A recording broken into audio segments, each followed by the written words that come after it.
Welcome back, everyone. This is Akinar here with more Blueprints. Day 24 is upon us. Let's begin. This game is getting wild.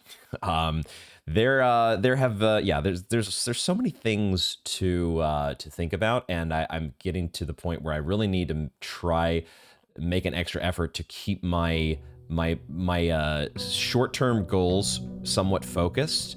So to just from keep myself from getting completely overwhelmed by all the potential possibilities for us. We are starting the day, I guess, with a couple keys. Let me just quickly remind myself what we did. I haven't had a chance to go back and edit the previous day's footage, so let's quickly just go through the house history. Do I have to? I guess I can go with the arrow keys and go all the way.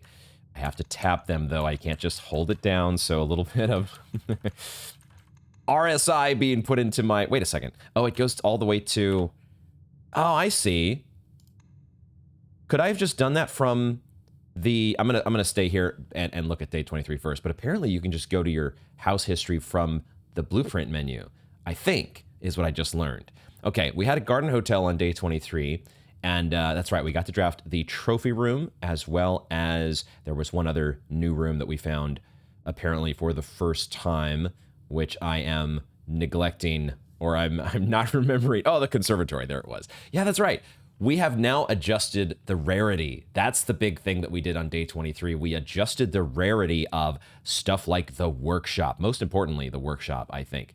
But we've done some other tweaks with some mechanical rooms and the walk-in closet and some other things.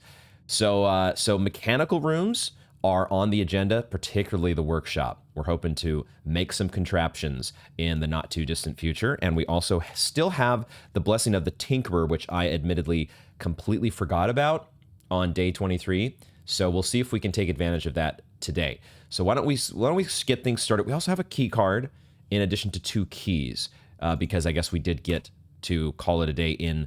I guess you could just go from... Oh, wow, you can do that from the blueprint. I didn't realize that. Okay, usually in most circumstances, I have edited my footage before jumping into the next day. I just haven't gotten around to day 23 yet. So anyway, we did have the clock tower, and we did get to call it a day in the break room. So we're starting off on a nice footing here. Let's grab our gold before I forget or do something silly. And yeah, let's head and go ahead and draft the outer room. Before I do that, we'll also just check the room directory to remind myself. I just want to look at how many times we have drafted each of these. Toolshed's been done 3 times, shelter twice, the schoolhouse twice, but the schoolhouse we've gotten so little value out of it. So we'll see if that gets offered today. We don't need the shrine at the moment. We've done that 4 times now. Root cellar twice, hovel 3 times. We finally did get the other big item from day 23, a hovel redemption run. We actually got a significant amount of value by combining the hovel and the nursery, which was so much fun. We've only done the tomb the 1 time. It's only shown up the 1 time. And we have had the trading post 3 times. Okay, let's see what we get offered here. And we'll start the day thinking about that. I have a lot of other thoughts that we'll be going through here. But let's just jump right into drafting and see how that goes to start the day. Okay, schoolhouse versus trading post versus shelter. This is an interesting decision. I am tempted to take the shelter because the shelter has a couple things actually that are interesting to us. We have now we've enabled the email on these other terminals outside of the office, and the shelter is the one I think we have not done yet. We did get to do the emails in the security room, I think, on day 23, but I haven't reviewed those yet, so I kind of forgot what they told us in those. I might need to check those screenshots at some point here. But if we go to the shelter now, that lets us also start our lab experiment right off the bat. So we would be getting triggers from the laboratory ASAP. And that feels like that would be a good way to go. And we would also get to read whatever emails are in the shelter. I think we're going to do that. I want to get back to the schoolhouse. And of course, we want to do so many different contraptions now. And the trading post is a big deal for helping us with that. But the shelter does also give us an additional gem from the safe. And I think that's how I want to start. That's where I'm being drawn. I want to do the shelter here. So let's do that. And we will jump in jump right in to the shelter and take that gem. Gimme, gimme, gimme. And now we do our business at the terminal. And I think we will go ahead and... It's interesting now because we have made both security and the laboratory commonplace. So, like, the most rare... The rarest of those rooms now that has these terminals... Well, the shelter is the rarest, but the ones in the house, the office is the one that is at standard rarity still. So you could be tempted to use your network login and the Blackbridge Grotto remote access for offline terminals to access the office because it's the most rare. However, because of the blessing of the Tinkerer, I think we are going to jump straight to getting our... I forgot we gotta go through our modem here, so let's get the dial-up. Wait, we're already logged in? We didn't have to do any modem dial-up?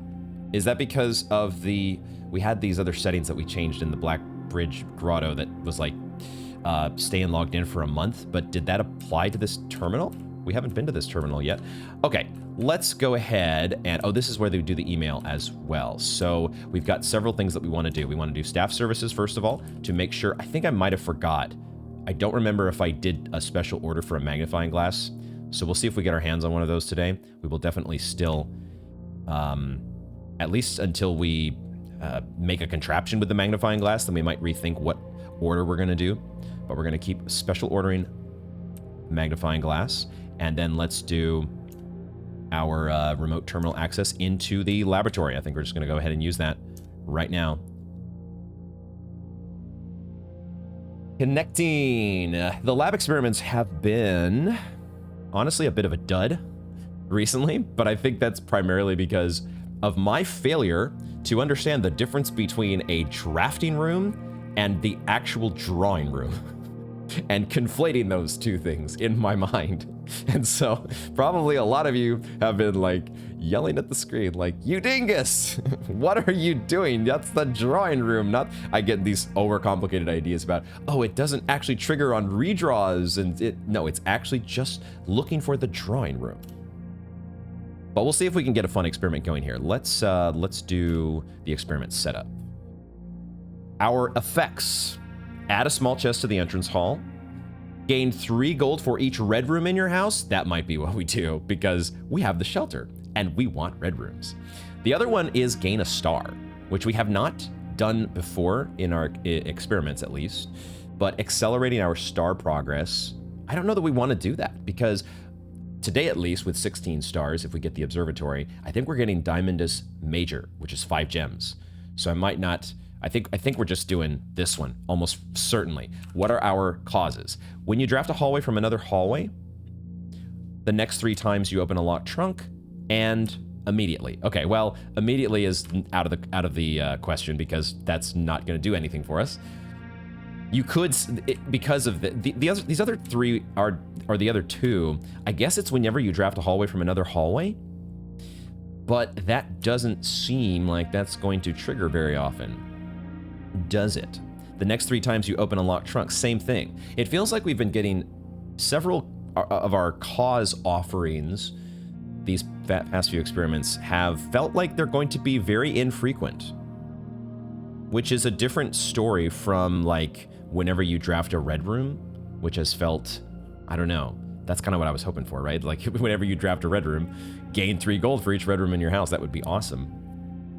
We do now have swim trunks, and you know, there's almost, it's just like, I guess here's the thing. When you have Blessing of the Tinkerer, you have to remember that things are you're going to get some procs that you're not, whenever you draft a mechanical room, right, is how it's going to happen. So maybe it's better to add a small chest to the entrance hall every 3 times that you open a locked trunk, because we had that offered before and I didn't pick it. But maybe this is the better way to go, because it would be great if we could get our hands on a sledgehammer, because then this could kind of just have this feedback loop that's powering itself. The other concern I have is this gaining 3 gold for each red room in your house. Obviously, it's tempting to do that, but if all of your, like, it can take a little while to get all of those red rooms going. You kind of need to get at least one duct connected room to really buff the chances of seeing the weight room and the archives, these ones that we want to use the shelter on. So we would need to make sure, or to get full value, we would want to wait to draft those mechanical rooms to get the triggers, right? Which we could do because now that so many mechanical rooms are at common or standard. I think this combination here, the next 3 times you open a locked trunk, add a small chest to the entrance hall. Obviously, it's very powerful if you have a sledgehammer and you don't have to worry about using keys to open those trunks. If you don't have a sledgehammer, then it's a lot trickier because you might just run out of keys and all of a sudden your feedback loop is broken. So I think because of that, and also because I don't think I've ever tried, we haven't tried either of these causes, when you draft a hallway from another hallway or the locked trunks one. I'm gonna try the hallways with the 3 gold with 3 gold from red rooms. Let's try that and see how it goes. I don't feel amazing about this, but I don't really feel amazing about any of these. The experiments have felt a little bit just, I'm not getting quite the synergy that I want, or maybe this hallway thing is gonna happen more often than I think it will, because you do get the chance with like the secret passage to make that, you know, happen at least once, guarantee that it happens at least once. But this does incentivize you to keep from, you know, you don't want to necessarily draft too many hallways, well, at least not separate from each other. Okay, let's just start the experiment, see how it goes. If nothing else, we've got our Tinkerer blessing to proc our experiment, hopefully once we've got some red rooms online. Okay, so now with our experiment fired up, let's go ahead and check the email. The email from the shelter. Looks like Mr. Moore is it all Mr. Moore? Randall Moore, I say Mr. Moore. Randolph, right? We'll go in order of the oldest date here. Okay, so this is re-electronic mail.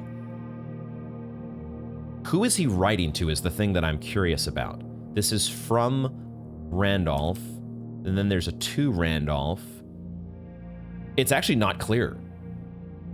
Randolph is conversing with some unknown person, but let's see, maybe we can figure out from the emails exactly what's going on. So the first is subject electronic mail. Yes, and don't worry, this communication method is fully secure. I am the only lab technician with network access and the only one who uses this terminal. I'm working to get you some more supplies, but I'm not focusing on essentials as I believe there's enough food in the shelter to last for the duration. Though I think it would be wise if you can do a quick inventory to confirm that. This must be why they're not letting us know who he's talking with here, because there is mystery still around who exactly was hiding in this shelter. Although, I think at this point, it probably feels like a safe bet that it was probably our mom and 2 other people. There's supposed to be 3 people in the shelter, right? The 2 others seems likely to me that it would be Caleb Manning and the publisher, White. The 3 people who were involved, there was more than 3, but the 3 main people that I think of when I think of the Red Crown heist, they would be hiding down here, right? Either after or before the heist. I'm not exactly sure when. Maybe we can figure it out. February 22nd, 1987. When exactly? We know that the Crown heist happened on September 2nd, but of what year? That's the part I'm not clear about. I could check my notes, but I don't know that I have that. I think in the archives, it was not listed, was it? The only date in the archives is the month and the day. Maybe on some of the information in the safe house, they tell what year that it was, but I might need to take, that might be an exercise for my next notes review session, is actually going through and noting putting together a timeline of these various emails and notes, and just look at things in a chronological way. Okay, let's check the next message, which is to Randolph, February 23rd. The situation. In terms of area, there's not nearly as much room here as I remembered from my youth. If it was just me, I wouldn't mind. Oh, but with the 4 of us, excuse me, there was 4. I thought I only counted 3 beds in here. And the space we are going to need for planning, I don't expect this to be a sustainable situation for more than a week, a fortnight at best. This sounds to me like this is before the heist, the space we're going to need for planning. This is before they eventually moved down to the safe house underground. I guess the shelter's underground as well, but yeah, this was their short-term solution. So that sounds like, well, it might be our mom, or it could be any of the Blackwater insurgents. February 25th, this is Randolph responding. I passed the message on, and your uncle says he may have an idea for a more long-term solution, but it's going to require some doing. I'm not sure exactly what he has in mind, but this morning when I looked at today's blueprints, I saw he had drafted the pump room, a floor plan I haven't seen used in a very, very long time. I have a feeling you all may be taking a boat ride shortly. This is, in fact, exactly what they're talking about. We've taken that boat ride, and we're going to be taking that boat ride again to go and procure a sanctum key when I feel better about being able to solve a sigil behind one of those sanctum doors. Randolph writes again on February 28th, stay put. It's finally happening. We just got confirmation from our source that the Red Guard is coming tomorrow to begin their formal inquiry into the disappearance. At this point, it's going to be too risky to move you until next week at the earliest. Just hang tight for now. Okay. Nothing earth-shattering there, but again, just giving you this, it's like we've seen with the other emails. If you haven't already clued into the idea about riding the boat somewhere in the reservoir, which I had doubted, and it turns out I was vindicated for having a wild idea about being able to ride a boat. The fact that this second email, the one written by an unknown person, it sounds like it's our mom, because the person here says, from my youth. From my youth. I mean, it would make sense if she was a kid. When she was a kid, she would have spent time here at the estate. So it seems really reasonable that this would indeed be Mary Jones. Okay, cool. Email's been checked. I still don't think we can do anything with data transfers. Presumably that's going to be an option that we can activate at some point. Let me quickly check and see if there's any glossary terms that we added. Yeah, looking at my screenshots to remind myself, I think we only had 2 terms that were missing before in the glossary, and they were on the M through S, and it looks like we have filled those in. What were they? They were sigil was one of them. So let's go ahead. Let me update this screenshot now that we have, I think, completely filled out the glossary terms. Sigils are ancient runes imbued with meaning that use symbology to represent the different aspects of the old realms. The book Realm and Rune serves as a helpful guide for those looking to decipher these Ajiran symbols.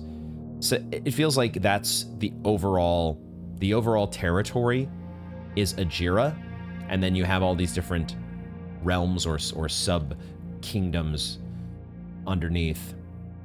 And then the other term, the last term that we had unveiled, is puzzle. Rooms 5, 6, 7, and 8 are all puzzle rooms, which is interesting because that's the same number of letters found in the gallery. Very curious. Okay, that feels like a clue of some kind. Not what my overthinking brain needs, though, at this moment. Let me just simply take a screenshot and maybe log that in it will be logged at some place in my notes to, hopefully catalog it or take advantage of it at the appropriate moment. But there we go. All our glossary terms, I think, have now been updated, so we have those at the, when they need to be reviewed, which we'll see when that happens. Yeah, I only saw 3 beds here, so I thought maybe that's why it was cramped, because, hey, we've only got 3 beds, and we got 4 people we're hiding here. Somebody is sleeping on the floor. Presumably there are, I don't necessarily know of any romantic involvements. I don't think our dad was involved in any of these heists at all.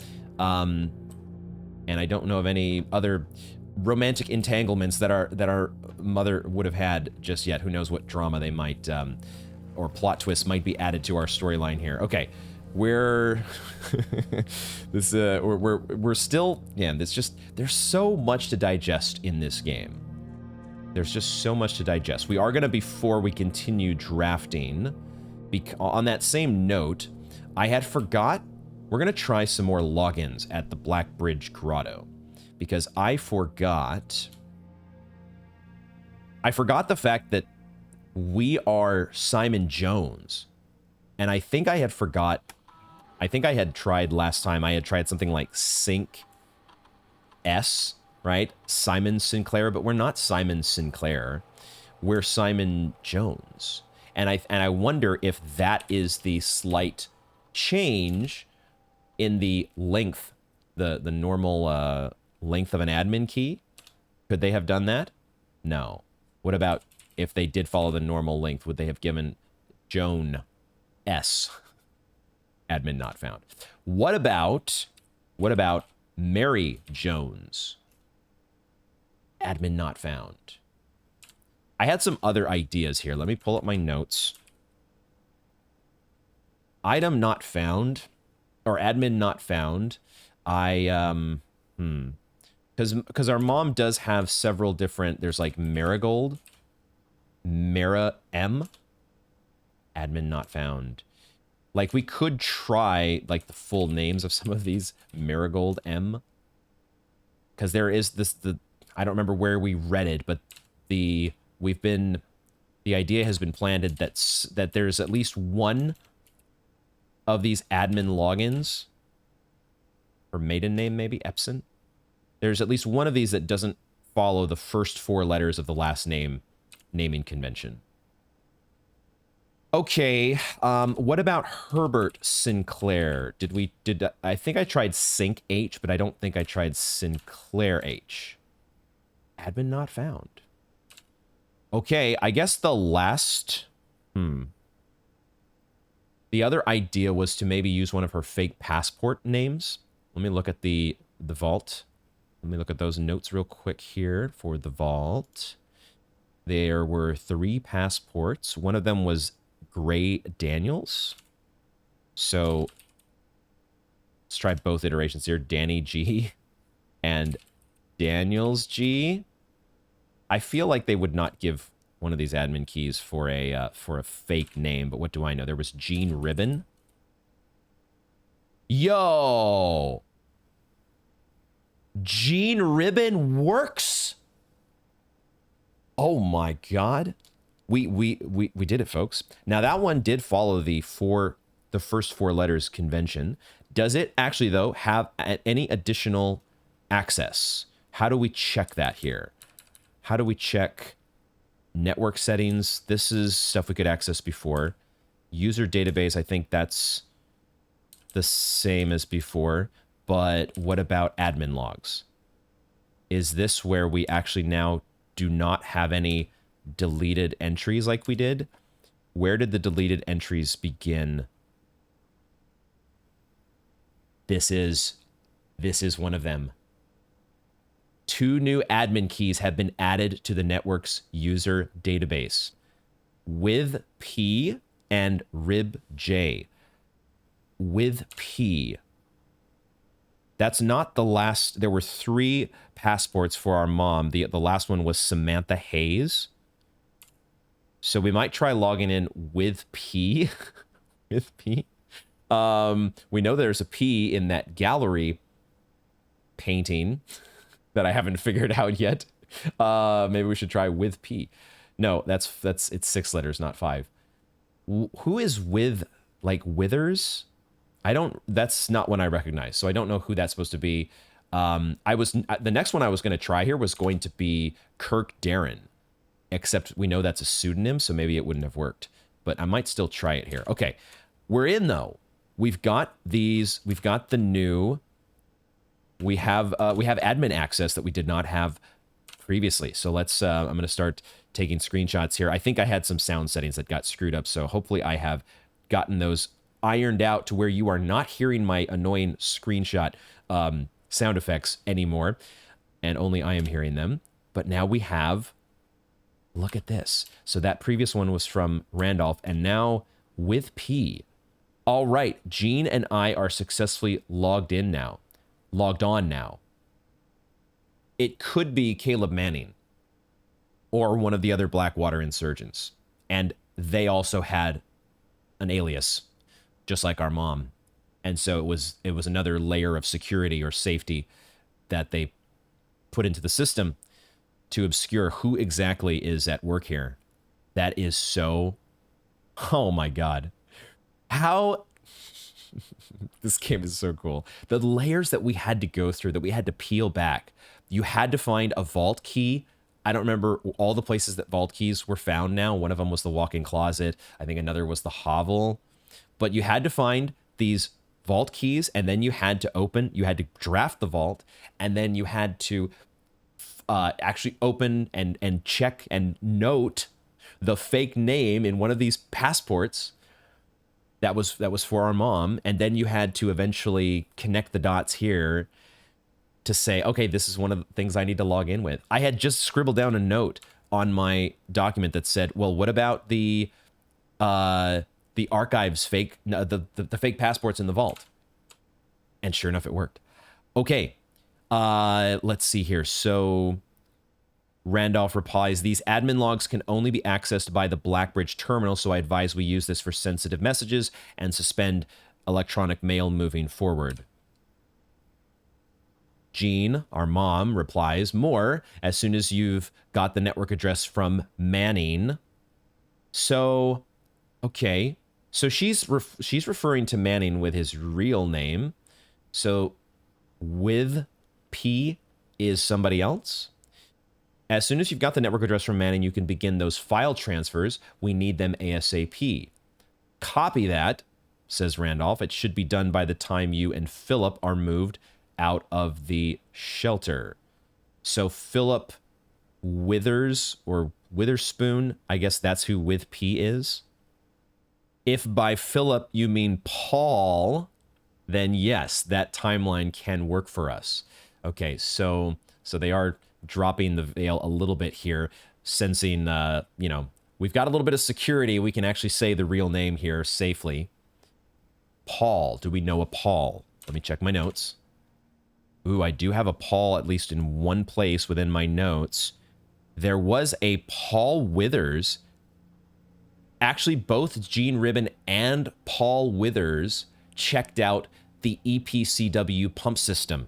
I am so glad I noted this. I've been trying to note the names on the borrower card just because, okay, I don't know who these people are now, but hopefully that will make sense later. I did at the time recognize Gene Ribbon, but I had not put, you know, Paul Withers was just a nobody, but now, so that, well, but it's weird because Gene, if by Philip you mean Paul, so is Philip the real name?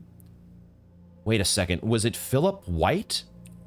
Philip, is there a Philip? I don't have Philip in this, although maybe I have it in the wrong. Let me check in the other document here. I do have a Philip. Is that who the publisher was? Philip White was the publisher. Okay. Philip White is the real name, and Randolph let down the guard, and our mom, Jean, Mary/Jean, said, what did she say? I'm going backwards too far here. She's getting more back on track, saying, you're supposed to be using our aliases here. If by Philip you mean Paul, then yes, that timeline can work for us. This is so cool. Why have they not given Manning?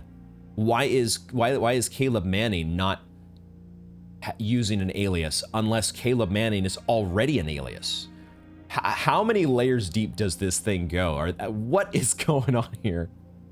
So Randolph replies, I apologize. His admin key tripped me up for obvious reasons. I'll be wiping these logs regardless as soon as we are done here. Is it just because of the whole with P, the fact that it's like another wordplay thing?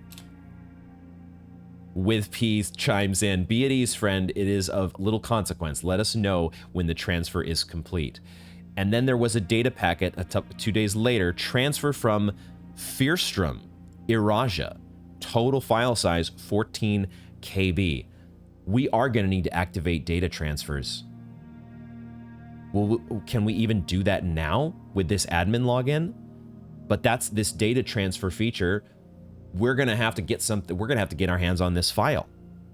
It's making me think of the supposedly deleted security footage from the archives. Is that related to this in some way?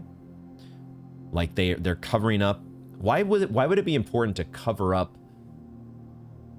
They fabricated her birth certificate and then wanted to cover it up? Okay, I'm getting a little bit distracted here, but this is so fun. Oh my gosh, with P on March, let's see, what's the time progression here? So then 5 days later from the data packet transfer, we have finished moving and have made ourselves at home. Be advised that 2 additional crates are expected to arrive within the next 3 days. So this now sounds like they're down in the safe house, because weren't those emails from the shelter were in February, I think, and now this is March. So they've relocated down to the safe house at this point. Now, 4 months later in July, our mom says, Randolph, instead of simply deleting these logs, would it be possible to instead replace them with manufactured messages? I'd like to leave a trail of breadcrumbs to lure would-be clue seekers down the proverbial garden path. Whoa. These were just question marks before, though, I think, right? So what did Randolph reply to this? He said, yes, we can create a dummy admin account with pseudo privileges. Oh, did we log in with one of those? Did we log in with a dummy admin account? Splendid. In that case, I better get to writing. Our visitor last week has given me a bit of inspiration for a new book. So this is, man, now I am starting to get really interested in putting together a timeline. Our visitor last week, was this the detective Bon Margle? Because wasn't Bon Margle somehow related to a new clue? The book that we've actually purchased now, I think, from the bookshop. But then when did she write that? What new book is she talking about? This is... What else we got here? As requested yesterday, a new admin key created, though the requested name, that was there before. So the requested name doesn't... So this is a dummy admin key. A dummy admin key for who? Maybe they say. Let's keep reading. With P, more, I'd say it's about time to scrub these logs. The 4 of us are ready to go dark. So the 4 of them, we know it's Manning, White, and our mother, and then the 4th is this guy, Pharaoh. I think that we had a 4th name that was written on the museum brochure in the safe house. That's what it was. Give me a moment to pull that up. Pharaoh. But I don't know if we know the first name of that person, or if they're even significant. They're significant enough that they had, you know, the 4 of them were stealing the royal crown. But is it going to be significant in terms of us solving a puzzle? That's where my mind is always at. So now we're moved on to August. We're getting like 4 days away now from the heist. Randolph, I've left the final manuscript in the safe house. Please look after the other children. Should our paths not cross again, we will embrace each other in soot and ash. The final manuscript. We did not find a manuscript in the safe house, did we? We found a letter from our mom talking about this 6 months, and that's what we've seen here within the shelter emails and these admin logs, this 6-month progression of them starting in the shelter initially, right after her disappearance, and then moving to the safe house. But what manuscript? We did not... Maybe it would be worth going back and looking again, because given the fact that I have missed things in trash cans, I might have completely overlooked a manuscript, because it was at the end of our run, the day that we went to the safe house. Please look after the other children. The other children. Who is that referring to? Would we be one of these children? But I guess there are children that are just living here on the estate, and that's why there's a schoolhouse. I know I might need to review the lore behind the schoolhouse, because maybe that's just taken for granted that the staff and everybody has their children here with them. Should our paths not cross again, we'll embrace each other in soot and ash. In other words, they're going to like burn us at the stake. That's how we're going to be embracing each other when they figure out what we've done. Randolph replies, do not look within, do not look back, for we are with you. There is nothing behind you. May the black shores guide you both. Maybe it's a reference to Arinda Ares, soot and ash, the black shores. Maybe, maybe, maybe. And now, ribj and with p delisted in user database. Now, I think we're getting back to the archived entries that were, we could see them, we could see these before. Yeah, exactly. So the archive access, full access plus access to archived admin logs and deleted database entries. That is what we've got here. Were there any more previously unreadable entries? I think these others are, we've read these all before. Yeah, it looks like we've read the rest of these previously. So let me just finish cataloging the new stuff here with screenshots. Dude, this game, I have so much fun with it. And I also don't know how I'm ever going to figure out all the things. I just don't know. Okay, the data files is still just trophy data and duplicate, clear, create, backup, restore from backup. I wonder if these options it might not be about having admin access. It might just be that you have to have like a second save file. Because I can see now, I don't know if we talked about this before, but it makes sense that you would have to go for a day one trophy on a different file. And so in order to get all of your trophies in one place, you would need the ability to import that day one trophy from your second file. So maybe once you start that second file, these options are now illuminated and accessible. Okay, let's try at least, yeah, I don't know. Let's just try the first idea here in terms of this fake admin, which would be Kirk Darren. We'll try Dare K or Dar K first. And then, like, this fake one, though, is not supposed to be the first four, right? It's supposed to deviate from this convention. So, Darren K. Admin not found. Is it ever... No, we know that Denny Ravanes was deactivated, right? This admin key has been deactivated. So, I'm going to have to put some thought into who else this might... Who else would be involved in a way... Unless it's supposed to be for Bon Margle. Was Bon Margle requesting there to be, you need to give me access to your systems, otherwise you're going to be in trouble? Bon Margle? No, that felt like that would have been, that would have been a pretty. Am I remembering the right name here? Let me just double check. That is the detective, Bon Margle.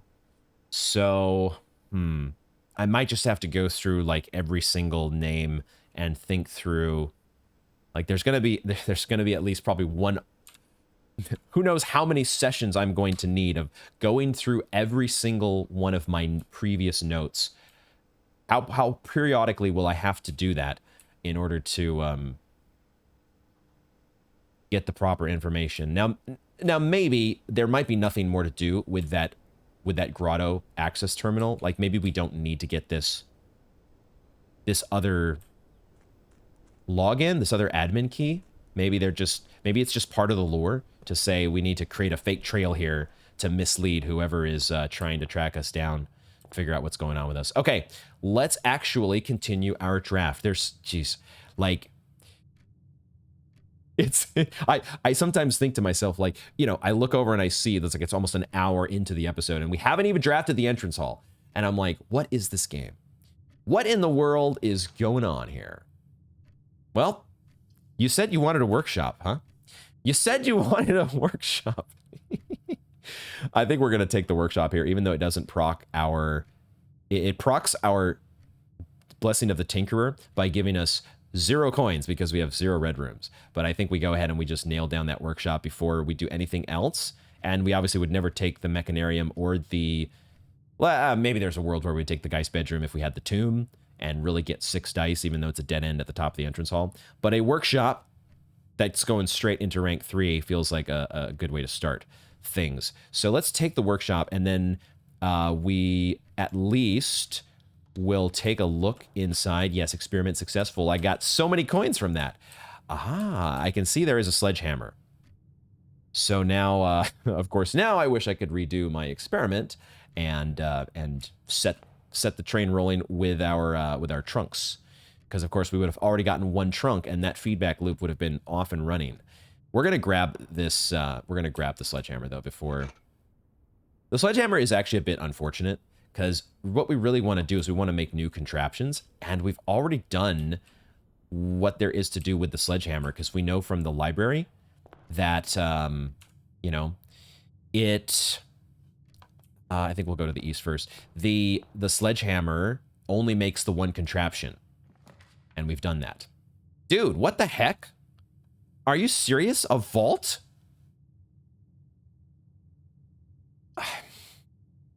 A vault, huh? We do make things a bit awkward in terms of filling out our base, but that's 40 gold right off of the bat. I have to spend all my gems right away, but man. A vault. This frickin' vault is like, hey, I'm the rare that just shows up like it's a common. Because every single draft, I think, has had a vault, at least offered to us once in the past. I don't know how many days we've got a streak going. Is it correct here versus Reading Nook versus Corridor? Like, if you take a vault this early, you are in the market for a showroom as soon as you can get your hands on one. And basically any shop you can get your hands on. This many coins this early, it's like, give me all the shops. It's just that it takes all of our gems to do so. And supposedly, we are going to be getting more gold from experimental triggers. But imagine we just buy out everything in the showroom. That could be really fun. Need to get our hands on a showroom. Another thing that we are now aware of is the fact that the conservatory can only appear in the corners. So this really makes it, this takes away one of those corners, makes it really difficult to get to. So we would be missing out on another shot at the conservatory for a little while until we're able to hopefully angle our way around there without having an ornate compass. All right, let's do it. Let's take the vault. Like, it's a little bit against my instincts here, but it is still, despite the fact that we've seen it almost every draft for who knows how long, this might be the only time that we see it this draft. So let's go ahead and take it. Now, I'm not going to take the 40 coins just yet, because who knows? We're going to draft the other side of the entrance hall. There could be a parlor here, which I would probably slam dunk. Let's see what we get. No parlor. They do give us a hallway. The hallway is one that we kind of would like to hold on to because of our experiment. It would, you know, it's our common hallway that's no longer in the pool if we take it here. But if we only take the pantry, then we just have the 2 doors to keep our draft going, except we do have the foundation and we do have a key card. So, you know, getting out of the foundation is another option to our draft here. We're really going to need a gold sink. We are so going to need a place to spend this freaking gold. But that's good. We have a workshop, and so we want to get our hands on a commissary ASAP and just buy it out in one fell swoop. So there is part of me that wants to be really greedy here and just take the pantry and try to get maximum value from this experiment. But also, when we already have the vault, we're starting with so much gold as it is. This experiment may not even be, we may not even care about the results of this experiment after all said and done. So we'll just go ahead and we'll take, I'm not going to be over greedy here. We're going to take the hallway and make sure we're not closing off our draft too much prematurely here. We get the guaranteed key. Let's go ahead and do that. We're also, remember, we're going to get procs from the Tinkerer buff, hopefully. So now I will grab this gold, though, because I was hoping if we got a parlor, we would have a chance of getting a coin purse. So that would be the one little slight order that we might want to consider.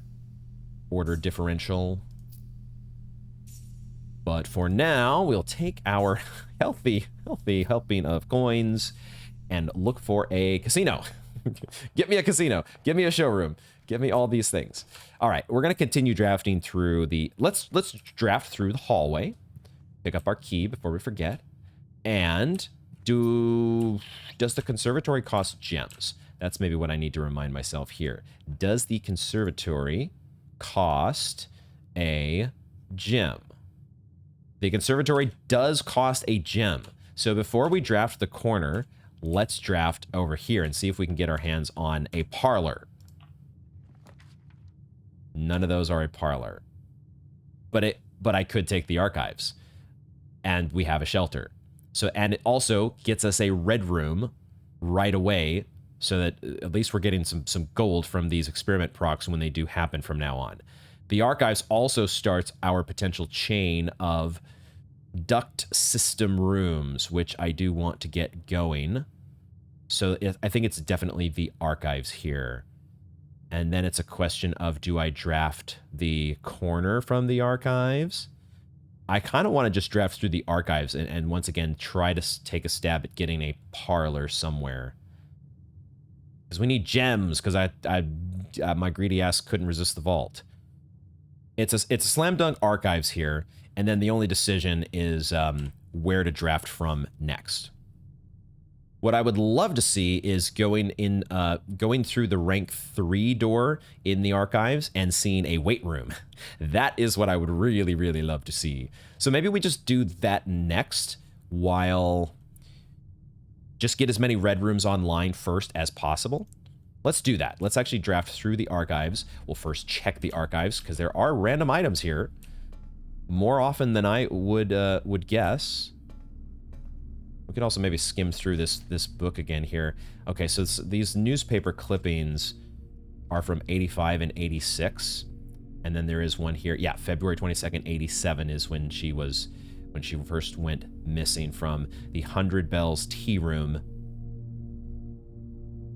Close friend around 3:45 p.m. Friday, getting into a carriage after the late luncheon date. It does really feel like the main purpose of these newspaper clippings is not so much to be used as a clue or, you know, the code for a safe, but you never know. We'll see. We've only opened a couple safes so far. But it feels much more like this is a lore building exhibit or item to, you get the backstory that's from the public perspective, what's published in the newspapers, the perspective of our mom and her associates in this this grand scheme to steal the crown. Okay, let's see what we get through this room. Okay, it's not a weight room, but it is a dark room. And I think I would love it to be pointed in a different direction, but it's nonetheless a dark room that is going to continue the duct system and also benefit from not being in the dark. Dark room, it doesn't point the way that I like I said, it's not pointed ideally, but it's good enough. So we take the dark room, and now where do we go? Kind of want to just draft out of the dark room and try to get the weight room. Get our third. Those are the 3 that I most want to be able to, you know, shelter ourselves from the negative effects. Because once we've done that, we actually kind of want the furnace, because we want to get more red rooms for when we proc our experiment, and we also would want to... We still want to get the interaction between the freezer and the furnace, so having the furnace at least somewhere in the house is the first part of that. At the same time, I do want a parlor. I need a parlor for some gems. So maybe now I will draft the door out of the archives, the other door. I could try to... Now would be a good day for us to try to get her ladyship's chamber. So there could be a world where, where would you ever go up through the foundation just so you can draft down the west wing? Because now we know that her ladyship's chamber only shows up through those south-facing doors. Because it would be great if we could proc the observatory twice and get Diamondus Major, that's an extra 5 diamonds, 5 gems. All right, I'm gonna go ahead and draft out of the dark room to see if we can get that weight room. And I think I'll start, I would most like to see the weight room here so it's connected to the workshop. Let's do to the right first. Instead, we get a security that we can't buy. Shit. Shit. Well, that's annoying. It's gonna make getting to the workshop just a little bit more annoying. I'm really regretting getting that vault now. I should not have gotten that vault, man. That was way too greedy of me. I guess I'm taking a bedroom here instead. Like, I don't know, the corridor is better if we want to get across to the rest of rank 3, the eastern side of our base. Maybe that's the better pick. We lose our duct train, though, and that's the sad part of this. But if I take the corridor, that's another common hallway that I've taken out of my pool, and that's just less, you know, less experimental procs. Another reason to be able to draft security is so you can get your Tinkerer to give you more gold now that you actually have red rooms. I'm actually going to take the corridor, I think, because I do want to... This is what gets us to fill out. None of these, the bedroom or the corridor doesn't continue the duct system. I would rather take my chances getting a weight room above the dark room, and then I'm able to connect to both sides of rank 4. And I don't like the way that the bedroom is going to run into that room that would be drafted from the weight room already. So I might as well take the corridor and point myself over to the rest of the... And this actually now, if I take the corridor, this is where I can go across and try to get my hands on a parlor and other gems before coming back to draft downward through the west wing. I just need to get my hands on gems, and this is the way I want to do this, is get over to the non-duct connected side of things and try to start getting gem-related rooms. Here I will take a bedroom as opposed to a coat check. I don't need the gear wrench at this point. I mean, I do want it at some point again, probably, but I'm not going to close off my options here, and I can't afford a drawing room. So the bedroom it is, and we will keep going. No trunk, unfortunately. Now, I will take a moment to mention, because we are in the bedroom, the fact that I have an idea about one of our safe codes. This Baron Bafflers, it has April 6th on it. I had been so focused on all of the clues here, and maybe these clues are important still, maybe we need to figure these out, but also the date may be important, possibly, because the fact that there is a hand here, I don't remember exactly where all we have seen this hand statue, but I know one place we have seen it, and it's in the office, pointing at the safe. Could it be that this hand in both of these places, the Baron, it's his office, and if he wrote Baron Bafflers, it would kind of make sense that there maybe this date he left the hands pointing to the date that also is pointing to his safe. It's something to try. If we get our hands on an office, once we get our hands on some gems, we can maybe try April 6th. Okay, there's a parlor, and it's pointed in the right direction. Parlor, easiest parlor of my life. Holy shit. Oh my god. Oh my god. Okay, no coin purse in the parlor, so we don't have to worry about missing value. Having missed value from the vault. But of course, none of these coins are going to matter until we actually get a gold sink. Okay, first things first, let's just go one step at a time.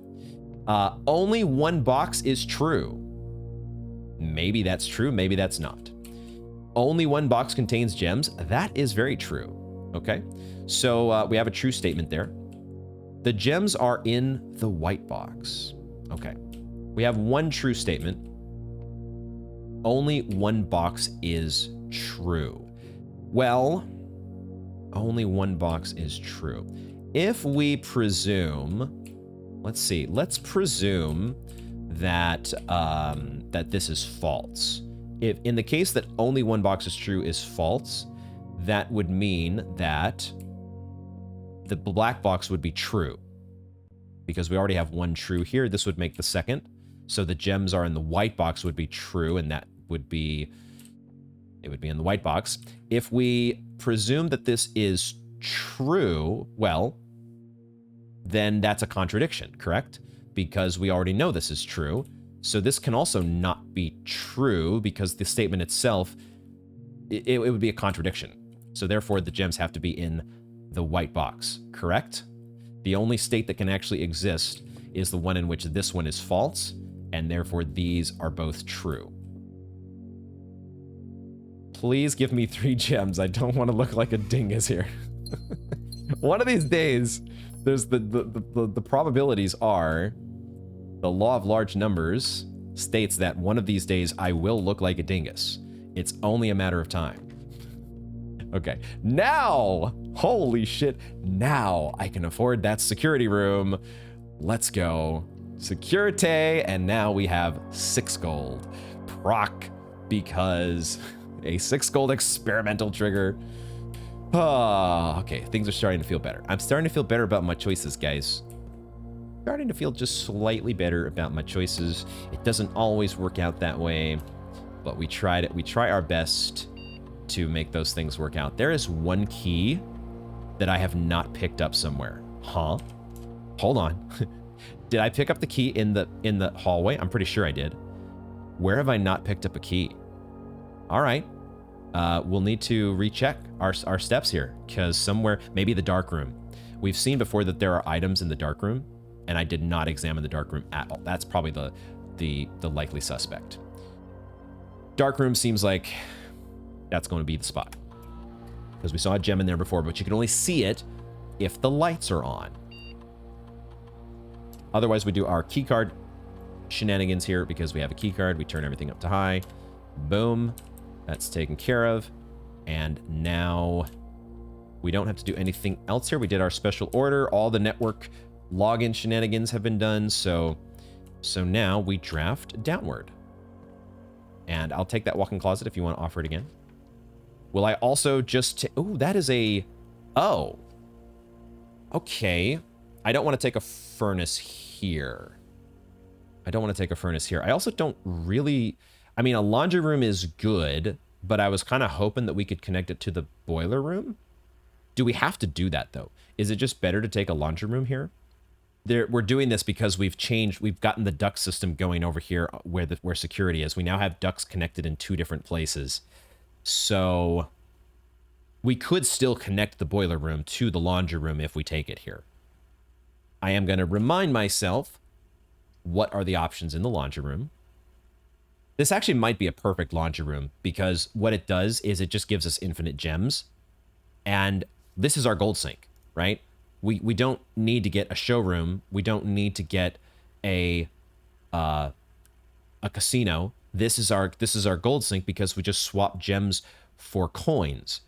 And then we're going to get more coins as the day goes on, and we draft a laboratory, and we draft maybe some hallways that are adjoining, although that's probably not going to happen now unless we get a secret passage. So actually, it's a pretty easy laundry room, isn't it? And then we go ahead and we do the gem swap, and now we hope to get our hands on a study. So we can do infinite re-rolls. We'd love to get a freezer as well. And there's a chance that we get the boiler room like on top of security, or somehow connected through security to the laundry room. Although, I don't know, the other options are so wonky. The steps for gems, I don't know, steps for gems could be a good thing if you have a shit ton of gems, right? We need to get our hands on a few more coins. But at some point here, when we start to get down to 25-ish steps or something, all of a sudden, that's a way to just take your infinite gems, and all of a sudden, you've given yourself like the, a double dining room. Let's do that. Let's do the laundry room, and if nothing else, we are going to get so many gems. So many gems. Even if we never get to connect this to the boiler room, we do the swap for, I think, keys for... We should be good on keys when we have a key card and already security to high. So, and 3 keys on top of that. So I think we just do the spin cycle now. We've done several big purchase things, right? The permanent progress things like the bookshop and the Mount Holly gift shop. we've done like the big purchases in each of those places. So we're going to get more coins as well as we go along, and we proc our experiment more and more. So this is, I think, an okay spin cycle, because we might even be able to come back and do the spin cycle, right? The laundry room can do some crazy stuff, and I think now we're starting to get a little bit rewarded for having taken that vault. 67 gems. I think we'll be okay on gems from here on out, guys. This is so silly. All right, we go from security, right? The only thought to not draft out of security is you might have to take, like, well, I don't know. Let's just stop overthinking it. Just draft out of security and just see what happens. Sure enough, there's the boiler room. I think we take it. I think we take it, and we just power it up, and we go from there, and we see. So from the boiler room, what do we have left in terms of ducks? We have it also procs our experiment. So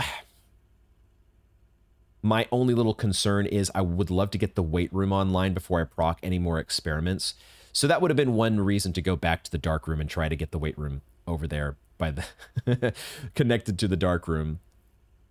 Okay, after thinking this decision to death, which is just what I do, we're gonna take a boiler room, and then my only consideration here was I want to get red rooms. There's our gold. I want to get more red rooms online before we get more experiment triggers.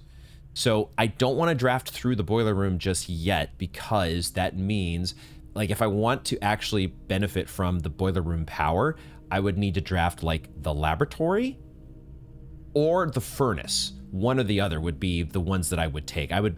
What I want to do eventually, we want to head first to the dark room and draft from there, because that maybe gets us a weight room, or it could get us a passageway, which would also be fine. Either one of those I would rather have connected to the dark room, and then hopefully get the weight room connected to the passageway. One way or the other, I want the weight room online before I go and draft through the boiler room and get another experiment to proc with the laboratory. That's how I want to order things here. Hopefully, but you never know exactly how it's going to play out, because the draft is random. But of course, it's not purely random, because we know about all these different things that tip the balance of things in our favor. There was our key in the dark room, as we suspected. So now we draft through the other door in the dark room. Weight room, please. Oh, a chapel. Interesting. A chapel. We don't have to take the chapel. We could take a closet, or we could take a spare bedroom, which would give us access to that lever at the back of the foundation, which maybe we want to have. I will note for the record, when it comes to the chapel, which I don't know if we're going to take that here, regarding the chapel, it has come to my attention. This is a blind playthrough, and I'm not looking things up on my own, but I do have a handful of trusted advisors. And one of them has approached me to let me know that, to suggest that there is something that I probably want to be keeping track of. Because, down the road, future me is probably going to be much more frustrated if I'm not already keeping track of this. And so I said, all right, I trust your judgment. Let me know what I'm supposed to be tracking. Apparently, I need to keep track of the amount of gold that has been deposited via tithes. Apparently, for an undisclosed reason, I haven't been told why, but this is something that I need to be aware of. So, I'm going to, at some point here, I guess, have to go through my footage and figure out how much gold that I have tithed at the chapel. I will put it out there right now. For the record, if any of you, for some reason, if one or more of you in the audience have been crazy enough like me to actually track this as I've been playing through, if somebody out there knows the answer already, oh yeah, here's how much you've tithed to the chapel, by the way, because I knew you were going to want to know this at some point. Feel free to tell me. I'm giving permission. Normally, this is a don't tell me anything channel. This is an exception to this, because now that this is on my radar, I don't know that I am super thrilled about going all the way back through every single episode and figuring out how many coins exactly have I donated to the chapel. I gotta think, I don't know how it's gonna come into play. I gotta think it's probably related to the fact that there's those candles in the chapel that are gonna do something when we light them up, but I don't know for sure. But one way or the other, we gotta keep track of the chapel. Apparently. Now in this case, am I taking it? Because man, I don't think I'm taking it here. I think I'm gonna settle for, I think I'm actually gonna settle for the closet because that gets us items. And we want items when we have a workshop. And then we will go back to the boiler room and we'll settle for just having, I mean, we might, what could we do instead? I really want to take the third shelter. I really want it to be the weight room. I don't want to lose half my steps. Although we have the laundry room now to get those steps back up if we want to swap steps for gems, correct? But I think it's not terrible to close off your draft like this with the closet because you do have the foundation. So in the worst case, to keep things going, we can just go all the way out through the house, back up through the foundation. We also have these doors out of the archives that I haven't drafted through the archives. I haven't drafted through the hallway.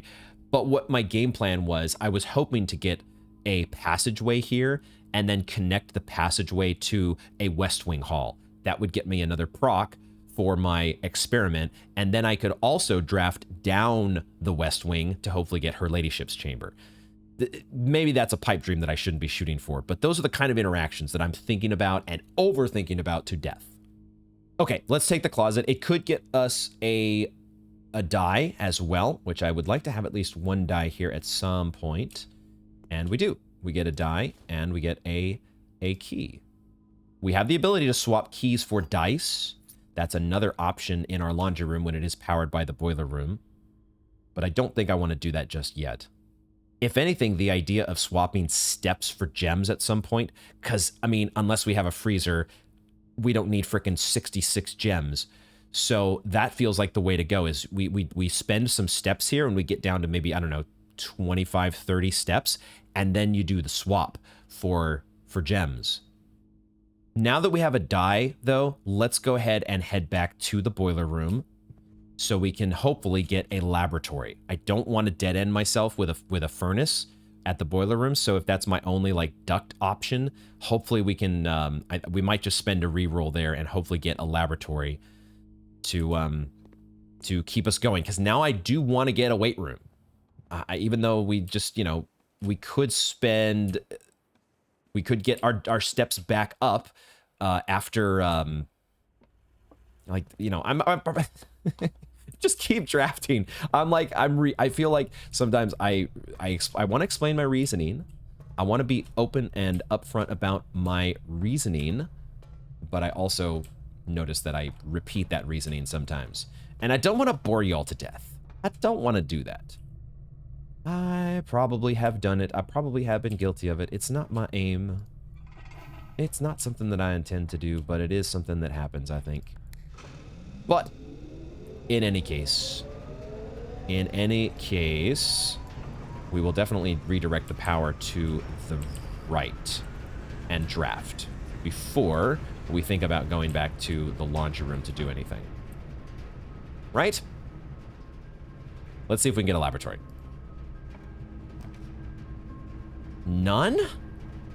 It didn't even give me, it didn't give me any duct related options, even though the laboratory is a common. I'm gonna do a redraw. I'm gonna do a redraw here. They really want me to get this chapel. It says, hey, just take the chapel and don't worry about the weight room. Don't worry about getting the weight room as your third sheltered. This is what a die is for. Use the die here when you're just not satisfied. I know what I'm aiming for. Let's do it. Dang it. Okay, I guess we settle for a den, and we're not going to continue the. We might have to end up settling, because now the weight room is not going to be getting the buff from the duct system anymore, unless I get a passageway, right? If I get my hands on a passageway at some point, then game on. but I guess we just take the den for the most doors possible. Yeah, let's go ahead and take the den. And that will be the end of the road, at least for the moment, for the duct system. But who knows? We might get our hands on a passageway here pretty quickly. We'll grab the gem from the den and then see if we can get, I don't know, a passageway to get the... I want to get my hands on that weight room before I draft a chapel. That's what I'm really is in the forefront of my mind here. And maybe too much. Maybe it's overtaking my thinking more than it should. I could take a nursery here, and we really wouldn't have to worry too much about steps. We're taking a dead end no matter what, because I used my other die, so I guess I might as well take a nursery, because we can afford it. Yep, let's take the nursery, and we'll keep drafting up the east wing for now. With the extra steps in hand, that'll be... we can draft up the east wing until we run out of either, I don't know, keys or doors or whatever, and then we can head back down and potentially swap gems for steps at the laundry room.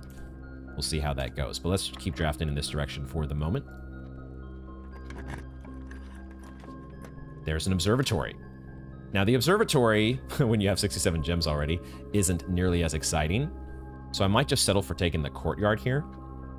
The courtyard could have a trunk, and it could have a metal detector. Like the courtyard having items is a nice thing for our workshop. But the observatory, in addition to having Diamondus Major, does also have the Southern Cross. So four-way doors would be more likely today. And maybe we go ahead and do that, because then that weight room is back on the menu. Now, I could take the gym here, and the gym would be, you know, it would be the third sheltered room. It's just that we have the ability to turn the gymnasium off if we have a utility closet, but that's a big if. The utility closet is, you know, it is a mechanical room, notably, so it would trigger our experiments. I'm gonna go ahead and take the courtyard here. Let's get both doors. Let's get our higher chance at items or a trunk, and keep the draft going up the east wing here. There is a metal detector. Okay, so now keys and coins. Going to be getting our hands on those, and if we get our, it's another potential option for a for the workshop. Let's see what we get offered though out of the west door first. Or maybe we just see which door is unlocked. Let's see which door is unlocked, and we'll go with that one first. Chapel versus reading nook versus kitchen. Now we might take the reading nook, because now we finally have it. We've had it offered a couple times before, but it was going to act as a dead end, and I want to get to the library, because we do have a book to read, I think, in the library.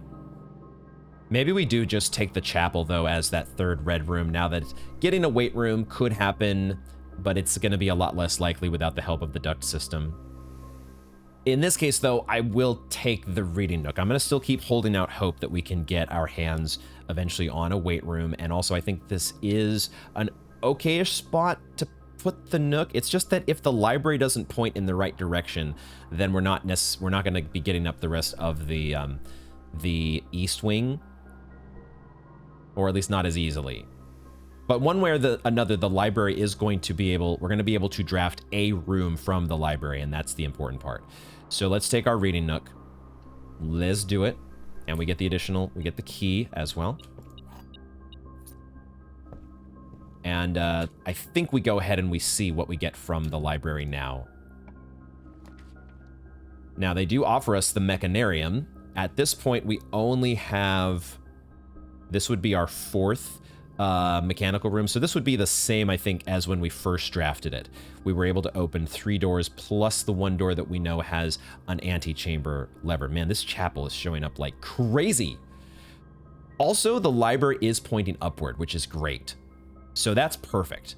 We definitely take the library in this case. I do want to get a mechanarium at some point, but I'd like to get at least 1 more mechanical room before that happens. I think ideally, well, there are, I think, as far as I know, there are 7 mechanical rooms altogether, at least that we have access to. We've got workshop, security, and boiler rooms so far. There's also utility closet. There's laboratory. That makes 5. And then the mechanarium is a 6th. And then there's 1 more that I am failing to remember. I'd have to look at my sheet. But I'm pretty sure there are 7 rooms, and I think that would open the 7 doors. You would get the 3 doors that you could draft from, and then you would have the 4 doors in the room of the mechanarium. We hopefully can get that max maybe today, but one way or another at some point. But we're not going to do it just yet. The mechanarium is a standard, and that will show up when it shows up. For now, we have the library and drafting strategy volume 5, and we're the nerd here. Nobody else is as nerdy as us when it comes to the drafting strategy, but also I guess we're the ones who gifted this book to the library, so nobody else has had a chance to draft it yet. Draft it, borrow it, besides us. Let's take a look at drafting strategy volume 5. The death of drafting, a fear every architect faces. Oh boy, Draxus is the name of our angel of death. I see. Every architect has experienced it. You're drafting your house room by room and everything is going smoothly. Suddenly, you realize there's only a single path available for expansion, and it is imperative you draft a hallway, or else your design will have no hope of further development. But on the critical draw, the drafting gods offer you nothing but dead ends, rooms with no exit and even fewer prospects. Dead ends are the death of dreams, the death of plans, and the death of expansion. In short, they are the death of your house. But are they genuinely as daunting and menacing as they appear? Perhaps beneath their morbid exterior, dead ends hold some inherent value. In this volume of drafting strategy, we will delve deeper into the world of the grave than any architect has ever dared to draft, to discover once and for all if there is any life beyond the dead end. Okay, Draxus the Dead, our angel of death who oversees the dead end strategies. No exit strategies. A dead end is any room that lacks another door by which to exit. It is an understandable instinct to want to avoid these rooms while drafting your house, as they limit your available paths for growth. However, seasoned architects quickly learn that you do not want to completely ignore them. A very common mistake that beginners make is picking the room with the most doors while drafting and ignoring all other factors. But every house needs some dead ends. Don't be afraid of drafting a few dead ends. Each dead end room an architect drafts removes that floor plan from the draft pool. The more dead ends you draft, the less likely you are to draw them later on, when decisions are more critical. The key is figuring out a way to draft dead ends without blocking off your house's potential for expansion. Dropping the dead end room on the rank behind you is a great strategy to accomplish this and helps you pick up some extra resources before continuing to higher ranks. In general, you should try to fill up every open slot in your house before moving north. So this guy's actually drafted the closet and the storeroom next to the entrance hall. That's a bold move there. But the hallway was at the top of the entrance hall, and so you do get room to maneuver out of that spot. But of course, an ideal spot to draft a dead end is that lower left-hand corner. That's a very, I think, entry-level strategy. I was hoping they might give us a little bit more advanced thoughts on like how to kind of fold your path through the house. At least but I feel like that's been something since day one that I have been thinking about. And at this point, have a much better feel for when a dead end feels okay to just drop in a certain spot. Okay, grave mistakes, an introduction to the tomb. As foreboding as a black-bordered floor plan may seem, tomb stands out as one of the most straightforward strategies centered around dead ends. This floor plan can only be drafted from the grounds and is considered one of the outer rooms. As such, it can be drafted at the very start of the day, allowing architects to know immediately whether their strategy should be focused on dead ends or not. The tomb itself is a vast crypt filled with shadowy alcoves and creepy recesses. The entire space was designed by early Orindian architects to evoke a sense of mystery and intrigue. Perfect for those who are appreciative and skeptical of dead end architecture. The 8 Aegirian angels of that early era that are scattered throughout the tomb's chambers are a memento of times past, and you will certainly be seeing a lot of them when employing a tomb-centered strategy, as you will likely be making several visits here throughout the day. A successful tomb strategy depends on 3 crucial factors: finding shops, amassing enough steps to allow for return trips to the grounds, and drafting as many dead ends as possible. This strategy is perfect for those who love risk and great rewards. Oh, we get the name of one of our angels here, the chimney sweep angel, Vea? I'm gonna go with Vea. The 8 Aegirian angels. The 8 Ajiran angels, one for each of the realms. And that's why the number 8 features just so prominently everywhere. There it is, 8 classrooms from the schoolhouse. Grounds for termination. Tomb isn't the only dead end you'll find on the grounds. There are a total of 8 outer rooms, which are rooms that are draftable outside of the house. These floor plans are unique not only in where they can be drafted, but also in the fact that they are floor plans that cannot lead to the expansion of further rooms, making them the perfect candidate for dead ends. They are also able to be drafted at the very beginning of the day, which allows architects to plan out their strategy with greater precision and purpose. For example, on a schoolhouse day, architects will prioritize acquiring gems to pay for the extra classroom floor plans, whereas on a hovel day, they will focus entirely on getting lots of extra steps. Ooh, they're actually going to give us some extra juicy tidbits here on Denny Ravane. Grounds for termination may have been a play on words for the title of this article, but it certainly wasn't a joke to the former groundskeeper, Denny Ravane, who made his home while employed on the estate in this humble bedroom. The hovel, of course. The tool shed, the groundskeeper's tool shed is often a great draft choice to find useful items like a shovel or a sledgehammer. The trading post, even better items can be found in the trading post, that is, if you have something valuable to offer. This shop is frequented by local farmers and hunters who supply the estate with goods in exchange for a few shiny trinkets. The root cellar, most of vegetables and fruits obtained from the locals are preserved in this subterranean cellar. When winter arrives, these stored goods are frequently traded back, providing them with a reliable source of sustenance during the colder months.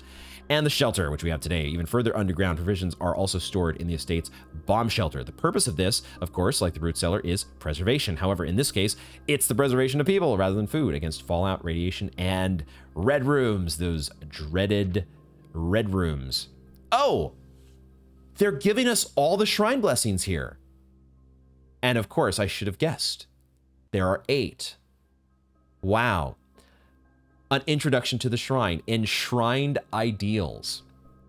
The last outer room is a floor plan with a function that isn't as straightforward as the others. Just what is a blessing? How much gold do I need to give? How long does it last?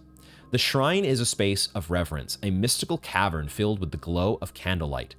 And those that show respect and pay tribute are blessed by the unseen forces that guide this world. Blessings are persistent benefits that last several days and are bestowed upon the reverent visitors who have made an offering of gold. The type and duration of blessing can differ depending on the amount of gold given, but the more gold you offer, the longer the blessing will last. We had deduced as much, and I think we've got a pretty good idea now exactly how that works. But here we go. Blessing of the Tinkerer we know about, Blessing of the Berry Picker, and Blessing of the Chef. Those are actually the first 3 listed here. But there's also Blessing of the Gardener. Add 8 courtyards to today's draft pool. Okay, so you're really going green if you get that blessing online. Blessing of the General. After you draft a red room, if you have at least 5 different ranks containing red rooms, gain 5 gems. Let me read that again. Hold on. After you draft a red room, if you have at least 5 different ranks, you have to put the red rooms at different ranks, but you need 5 of them. So you only get this payoff after you've really invested in red rooms. Ooh, that is a tough blessing to really make use of. To get a lot of value out of that? Oh, shit. Now, of course, you have things like the aquarium, I guess. And there are certainly red rooms like the chapel and the lavatory that aren't super big downsides like the weight room is. So maybe you make that work, and maybe you make stuff like the lavatory a little more common with the conservatory. I don't know. Interesting. Blessing of the Monk. If you call it a day in a room on your estate, you will draw that room while drafting from the grounds the following day. If you call it a day, so you could call it a day in the vault, and you would be offered the vault at the outer room, or as the outer room, as one of the options. What? You could do this with basically any dead end you want. Blessing of the Monk. That sounds so much more fun than Blessing of the General. Oh, man. Now, you certainly couldn't do it with... Could you do it with rooms that are not dead ends? Would it let you do that? Like with, I don't know, the weight room or the Chamber of Mirrors or anything that has exits. Anything that's not a dead end. There's only one way to find out. One of these days, we'll get our hands on. There's 8 of these blessings to go through. Oh my god. Okay. Blessing of the Dancer. While drafting, you may pay 1 gem to spin floor plans. So basically, it's an ornate compass, but you have to pay for it each time. That's pretty powerful, especially on a day like this when you've got a crap ton of gems. And then Blessing of the High Roller. Each time you draft a shop, gain an ivory die. Gain 10 gold whenever you roll an ivory die. Ooh. Oh, you talk about gamba. There's not too much gamba there other than just getting lucky getting shops. But you're gambling anytime you re-roll and use an ivory die. But man, it pays in that case to gamba. That is so cool that they give you the actually all of the shrine blessings. Aha. And here is our sweepstakes. Okay, let's get to that eventually. Let's first read our top 5 dead ends as selected by the editorial staff of Drafting Strategy. The attic. We've only gotten 1 attic, and it was because of the berry picker. That's I think, right? Am I forgetting something? We've only picked up the attic the 1 time. So if Toolshed is good, then attic is really good. Even at a steep cost, gem cost, this room cannot be passed up. It always pays for itself and more. The study is likely the most powerful room for the experienced architect who no longer has difficulty accumulating gems or solving chess portmanteaus. What? First of all, what is that word? I think I've heard this word before, but I really don't remember what it means. It's actually pronounced portmanteau, or maybe portmanteau. It looks like there's 2 different emphases that you could use. Portmanteau, a large leather suitcase that opens into 2 hinged compartments. But it can also be a word formed by merging the sounds and meanings of 2 different words. So you would like chuckle and snort could be combined into chortle. Okay. I suppose as a side note, I should say that as I was looking at my notes last night, I did read, or I saw the screenshot in the study of the chessboard that has the black queen on it. And that black queen is on square D8. And it finally occurred to me that what happens when you put together D and 8? You get date. So the queen is on the chessboard on date. Does that help us in any way in figuring out what the date is for the safe in the study? We need to get back to the study. I would love to do it today when I have a crap ton of gems. Code check. More than any other room, code check allows architects to center their strategies on a specific item of their choice. We've definitely made awesome use out of that when it comes to the gear wrench. The hovel, the risk may scare off some, but to those who see their steps as an expendable resource and throw caution to the wind, hovel is an unbeatable drafting force. Dude, when you get the hovel plus the nursery like we did yesterday, I mean, it feels like we really didn't even come close to running out of steps, it felt like, the vast majority of the run. And then finally, the secret passage. Surprisingly, this room is actually categorized as a dead end, allowing architects to utilize it in both dead end and color-specific strategies. I honestly completely forgot that was thought of as a dead end. Okay. It's not going to be important today, I don't think. But there is a dead end contest, mail-in sweepstakes. On January 20th, 1989, Taro Martise shocked the world of architecture by drafting 19 dead ends in 1 day. Can you beat his record?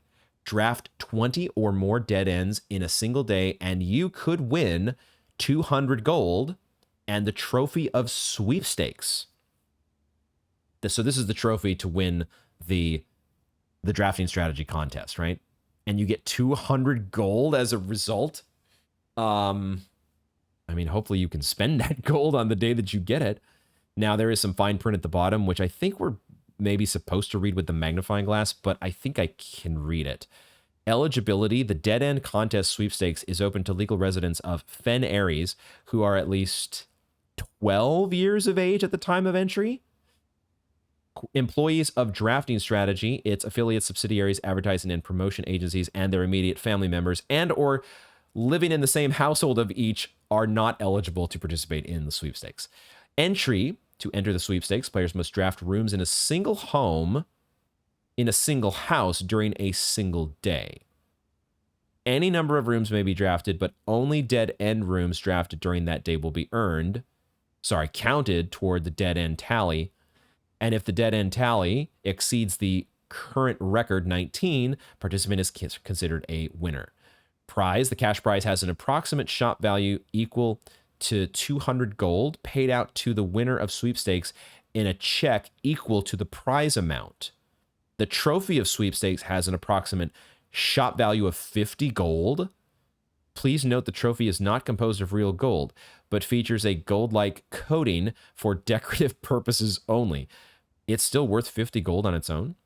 The winner will be notified and receive their prize by mail no later than 3 days after obtaining the dead end record. Check the mail room for prize delivery. Oh, God. The odds of winning this contest are not very promising. The architect who set this record was very, very good at drafting. But best of luck regardless. Okay, 20 dead ends, huh? On January 20th. Well, no, it was 19 dead ends on January 20th. But what's my record? I'm gonna check my end screens now to see what is the most dead ends that I've done. Actually, no, never mind. No, we're going to check our house history in a moment. We can do it in the game so you all can look with me. I'm not going to check my screenshots. I have screenshots so that I can check it when I'm not playing the game, because otherwise I can't start the game and start a run that I'm going to have to cancel out of because I can't save and quit during the middle of a run. You know what I'm saying? Okay, words from the editor. As we conclude this haunting October edition of Drafting Strategy, we trust that you have unearthed the darker side of architectural design and found inspiration in the morbid realm of death and dead-end rooms. From the despair of a drafted lavatory to the chilling allure of the tomb, we believe that even the most eerie aspects of our world can spark creative brilliance in the architect's mind. As you venture forth into the shadows, remember that there is a certain beauty in the unknown and the macabre. Embrace the challenge of designing spaces that both captivate and unsettle, that provoke contemplation of our own mortality and the secrets that lie beyond. Cool. I like that they give us all of the shrine blessings. That's really some fun stuff to look forward to. But also, there's 8 of those things, and it's just like the fact that I'm supposed to keep track of how many things have been tithed to the chapel, how much gold has been tithed to the chapel, and that there are 8 total shrine buffs. How long is this game going to last? Don't tell me. But of course, the answer seems to be, it seems to be dawning on me that this is going to take a while. This is going to take a while, guys. Let's look through here and see dead ends. Like, we had one where we had a lot of dead ends one day, right? 11, 12. Wow. 12 might be the max. That might be what we did, that one we managed to get. I guess we had a whole bunch of... On the day we did the tomb, like, it doesn't say... Why does it not say how many dead-end rooms we had? We're going to have to count here. We had the tomb, storeroom, Geist, planetarium, mailroom, garage, bunk room. Does that count as 2 dead ends? I think it does. Locksmith, walk-in closet, sauna, coat check, and clock tower. So we actually got to 13, if I counted that right. That still is only 13. Are you serious? Oh boy, we got some work to do. We will quickly also check our books. I think there is a there's a stamp collection that I really want to... That's what I really am most interested in looking at here. 2 red letters now on our discovery records. Oh, and we've only discovered 11 upgrade discs? There are 5 more discs to find? What? We've supposedly found one of them, or it was in the house at least once. Could be the rumpus room, could be the classroom. Technically could be the East Wing Hall, but I don't think it's that. I've narrowed it down to 3 rooms, but there it is. The Orinda Aries stamp has been added. What's the last stamp here? I wonder. What is the last stamp to add? We'll have to find out someday. We got 5 keys, though. Let's just keep on drafting, even if it means opening a locked door. Okay, there is a... actually, lost and found, you say. That's another red room. And it's actually... Oh! That's our 3rd red room. Yo, we get to take a lost and found here and not even pay the price. That's so cool. So we'll definitely take a lost and found. Slam dunk, right? Because the others are all kind of there's no like 4-way room here that gives us a whole bunch of doors that we would care about overtaking, just a lost and found. So let's do it. Awesome. And we get to see. Okay, we got a secret garden key. So the rare items can also show up on this table. And the Mila statue is here. Excuse me? Let's get our secret garden key. What? I had noticed that the Mila statue was missing from the... Why did it end up here in the Lost and Found? We also have 2 dice. So that's cool. So dice and keys can show up in the Lost and Found. But why is this here? Why is the Mila statue here? Huh? I'm confused. I'm gonna take a screenshot of that. I don't know why that might be important, but have we seen any other... That just feels so random that is here now. Confused as heck. Confused as all get out. I'm wondering if at some point when we get Realm and Rune here, which I could have gotten if I had taken the bookshop there, maybe we could have bought the Realm and Rune as the last book that we need to purchase, but it's too tempting to get the shelter from the Lost and Found. So we've got this pottery piece though of a sigil that we might be able to figure out. We might not need to get like, I don't think it's going to be like there are 5 other pieces of this sigil that we need to like put together. I think we're going to have to like do some just deduction to figure out what this is based on the history of the country and what these markings. I don't remember what the little pizza symbol stands for, but I think the wavy lines mean like a water-based economy or something. So it might be the one that has it might be Mora Jai that has the ship on it. Once we get the full copy of Realm and Rune and we get a chance to digest that a little bit more fully, then we'll know. We will know what we want. What am I trying to say? We will have a better answer to our questions. Our sigil-related questions, that is. Okay, storeroom, I think, is out of the question here. I don't want to dead end here, although, man, there's 20 dead ends. Good lord. I think, though, it's between the dining room and the observatory. I think I will just go ahead and take the dining room here because we are right at rank 8. So that makes a lot of sense. And the observatory I was much more excited about when we were starting the day because Diamondus Major felt a lot more compelling before we did everything that we did with the laundry room. So dining room it is, and we'll probably just try to save the observatory for another day. And yeah, the diamond room will get us the additional steps, and I see a coupon book as well. So there's a coupon book here. Okay. As well as the metal detector is going off because we have the lunch pail, which we'll go ahead and get. And that will just give us our 10 steps right away. And let's see what we get offered through into rank 8. Okay, so this is where we could use the secret garden key just to get us some extra doors. But then that would be one less chance at getting a master bedroom. We don't have a metal detector yet. We kind of need to get a commissary to get a chance at a metal detector, unless I didn't do the special order. I'm not sure if I did or not. Drafting the secret garden does let us potentially test that theory that I was thinking about the other day. Drafting through the antechamber.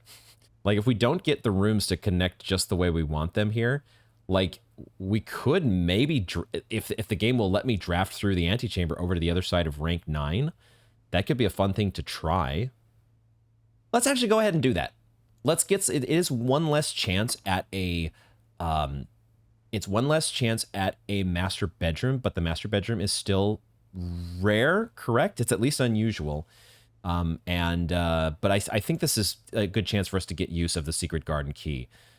Let's go ahead and do that. Let's do the secret garden, and then we'll do the business with the, we'll check for items here. We've got our dinner bell to go. Maybe I should just go back and check that now, actually. See what the main course is. I can see it from here that it's the, is it a duck or a turkey? I'm actually going to check my notes because that's how greedy I am in saving steps. Check my notes for the screenshots that I've taken from the dining room previously to remind myself what that meal is without actually having to go check it in person. Because those 2 steps could matter, you know? Okay, I think it is actually stuffed quail, which means that we want a trophy room, which we could get here, right? A trophy room, I think we've seen it the 2 times that it's been offered has been up here at rank 9, and it might only be available at rank 9. So we'll see if we get a trophy room in a second. I'm going to do the business here to get us a couple antechamber doors. One of them's already available. Just pull that down. Skip through that cutscene, and then do the... Oh yeah, I can skip through probably all of these, can't I? No, I can't skip through these. So let me readjust this and we'll get the other lever. And the west-facing antechamber door is also open now. So we'll see. I mean, it should be able to... It's just another room, right? Why wouldn't be able to just draft to the other side? We shall find out. Let's start with the corner room. Let's start with the rank 9 room and see what's available here. Okay, code check versus laboratory versus solarium. I don't think it's a code check, once again, because I'm not in a rush to readjust anything rarity-wise on these mechanical rooms. I think they're in a good spot right now. So the laboratory would give us another proc for our experiment, and it would continue us drafting toward the antechamber.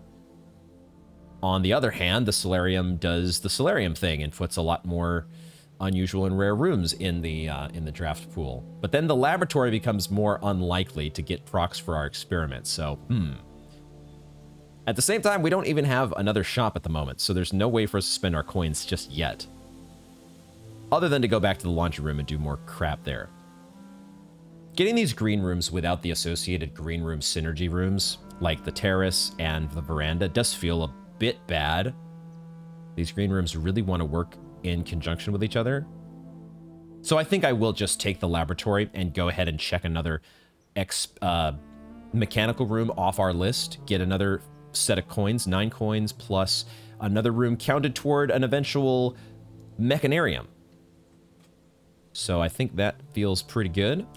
And we might as well just go ahead and draft from here and hope for a T-shaped room or a straight-through room that would get us to the antechamber. Is that better than going from below the secret garden and trying to elbow our way up? I think so. Let's go to the laboratory first. And it's a security door. And we see what we get. Wow. A foyer, huh? A foyer, and we still have things like the Great Hall in the pool. Great Hall and Secret Passage. That's an interesting one. It's foyer versus chapel. We don't have the shelter anymore. So the chapel does it's another... Guess I'm gonna have to apparently now count the tithes that I have done. We would be adding 1 to that eventual total if we take the chapel and draft through the antechamber. I kind of just want to take the foyer here and just avoid that business altogether. Even though the chapel would be another red room toward our experiment synergy. The other thing here is that the foyer... Yeah, the whole experiment synergy thing is weird, right? Because we picked this hallway to hallway business, and now taking the foyer here, we're definitely not drafting another hallway through it. Maybe that was a low chance of happening already, but it's 1 less hallway that's in the pool now. Despite all that, I am still going to take the foyer here. It's an unusual rarity, so let's take it because it may not show up again. And we still have the secret passage to get us some of this experiment synergy. Eventually, we're going to need some other shop to really take advantage of the... or maybe a freezer, right? A freezer would be pretty... we would love to take a freezer, but for a few different reasons. So we'll see how it goes. We're back in the foyer. It's been a little while since we've been here, and there has to be some way in which these busts are important to either... I mean, maybe they're important... This Count Isaac Gates, I can't get this guy out of my mind because we've got the wordplay with small gates and 8 dates for 8 safes, and of course this bust is like in the office 3 or 4 times. Here's where we've seen those hand statues. The hand statues are here in the foyer as well, but they just point to a door. You have Major Nicholas Key the 4th. There's 12 major keys, except that's a lie. There's stuff going on here that I think maybe it's like perfect bait, red herring bait to get me off on wild tangents that I'm not supposed to be on. With all that said, I don't think there are additional details in the foyer. We've got the artwork there, and we've figured that out at this point, but I don't think there's anything else here. Any notes? Who knows, there could be secret switches. You wait long enough and you can actually click the finger or the thumbnail to make these statues move out of the way. These pedestals. There's no secret switches on the buttons of the Major's uniform here. I don't know. I'm just trying to see patterns. I'm trying to see clues, and there just may be none that exist. Okay, let's do this. We've got 49 steps here still, and we're going to be getting steps on our way back. On our way back through, we can pick up a basement key, because why the hell not? And this is so funny to be in the antechamber for once, where we can actually just draft through to the other side. What the heck? Can't use a basement key here. Basement key, let me through. Do I just use a regular key? I think so. I think we just keep using regular keys here, even though we're at rank 9. There's that dank servants' quarters again. It would get us some keys. We would get 3 keys, but we could also just take a spare bedroom and keep on going. And I guess I do that. Or I take the keys and I turn around, because we still have the foundation, the archives, the hallway. We have several other rooms to go through here. And now that we've done the thing of, hey, I can actually just draft through the antechamber if I so please, we could take this as our dead end and now say, you've spread all the fruit with the secret garden through the rest of the house. You need to open that door from the secret garden and from the courtyard. Just make your way back down through the rest of the house, and then you can figure out where you're going to draft, either from the archives, the hallway, or from the foundation. And those 3 keys, between that and our key card, that should get us, that we should be set for the rest of the day. So I think I'm actually okay taking that here. Yeah, let's do that. Servants' quarters, and then we get some sneakers as well. We're going to be so good on steps. I forgot the nursery synergy that we have on top of that. So this is fine. I love that we have been able to make as much progress now with finally seeing that note and realizing how admin keys work. That has been a great discovery. Rediscovery. Or I guess discovery upon revisit. Revisiting previously archived rooms, at least archived in the recesses of my mind. So now we make our way back through. Is there any reason to do anything in the laboratory? There's a metal detector going off here. I hadn't noticed that.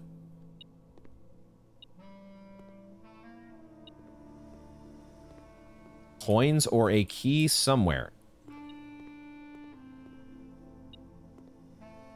What in the world? Where is this thing? the metal detector Is it actually reacting to... It's reacting to something. Waiting for it to beat more rapidly. I guess it's in this direction. There's a coin on the floor. Jesus Christ. I walked right past it. Fuck me. I guess we can check the estate inventory. That's the one thing we can do here with the remote terminal access. And I think I'm noticing now as I'm logging into the network, yeah, we're not getting the modem anymore at any terminal. So we're just connected to the network now, as long as we still have to re-input the password. But now we can do remote terminal access. That, unfortunately, I think does take, we have to connect via our 9600 baud modem over here to connect to the terminal, which is only, you know, how many ranks away? 7. But we get to view the inventory. There's 9 fruit and 1 trunk. There's 1 trunk somewhere. Hello? Or did I know about that already? No, there was a key that I knew about. There's a trunk that I've missed? Wait, what? In what room was there a trunk that I completely missed? It wasn't in the servant. I'm gonna just double check the servants' quarters right now while I'm up here, because I think we're gonna be totally fine on steps. But was there actually a trunk here that I overlooked? The trunk must have been in... What room would it have been? There's a trunk somewhere, like... Guys, why am I know. It's a blind playthrough. We have shoes now, so steps are not going to be a concern. It's a blind playthrough, guys. There's nothing I can do.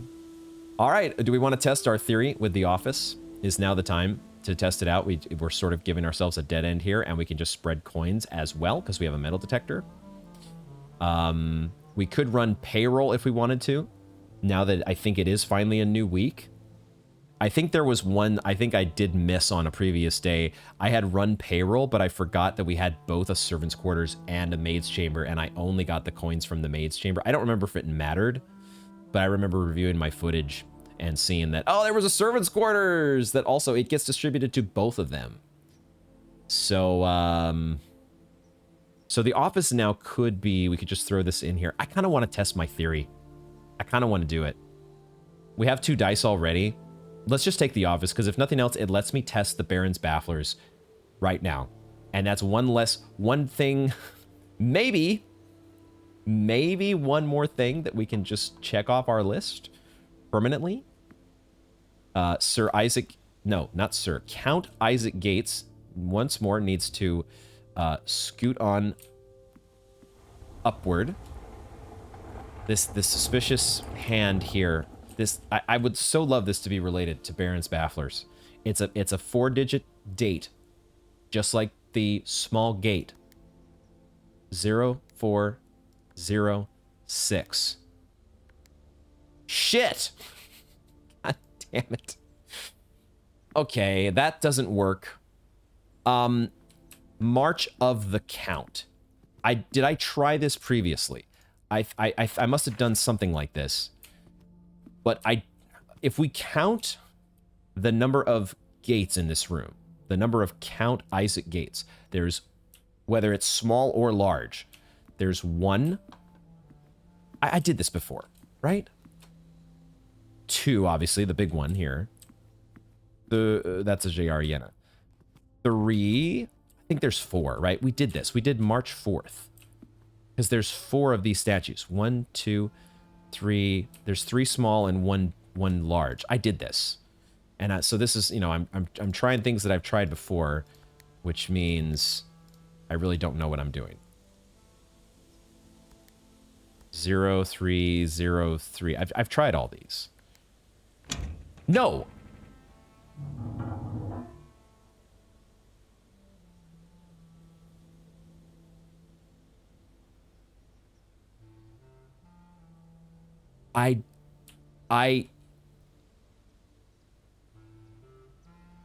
The small gates.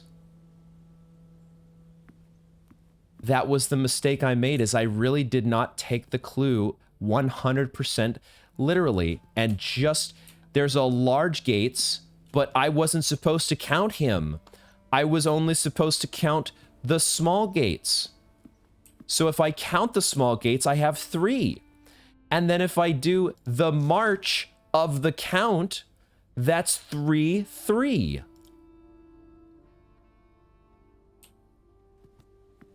How did I not try that before? How did I not try that?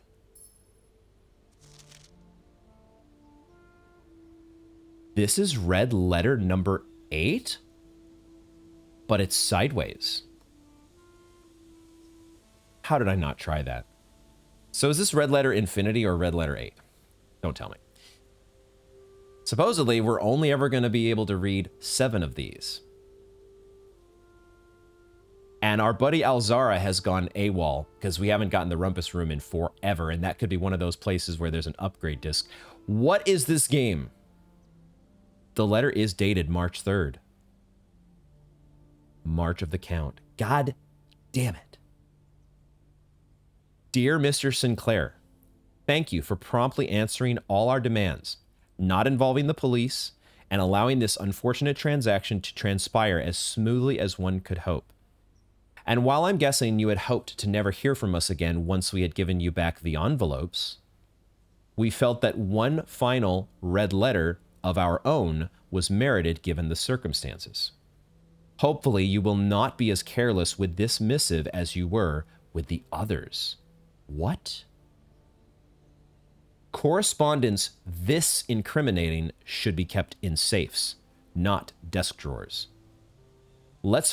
Oh my God. Is this the Blackwater insurgents writing this?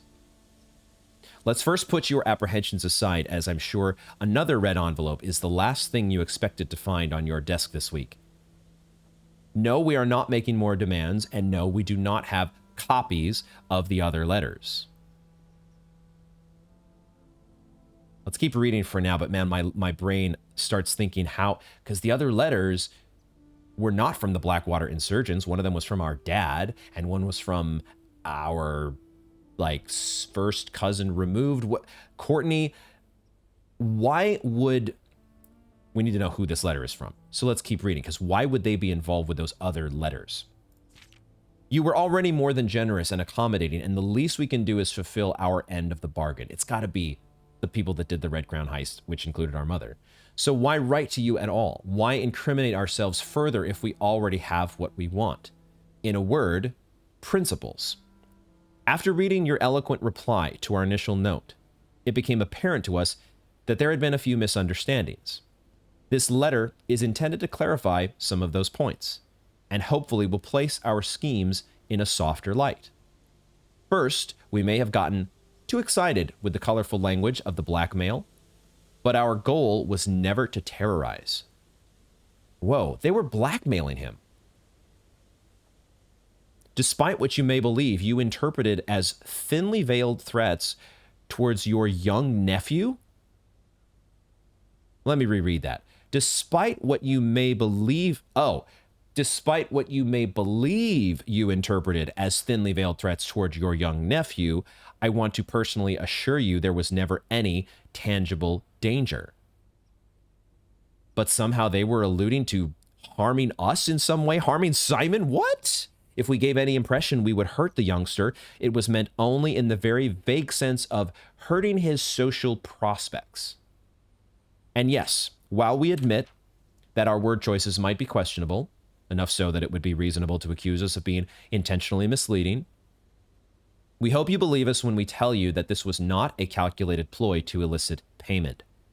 However, as payment has been received, there is nothing to be gained by scrutinizing the questionable ethics that were employed in our extortion of those funds.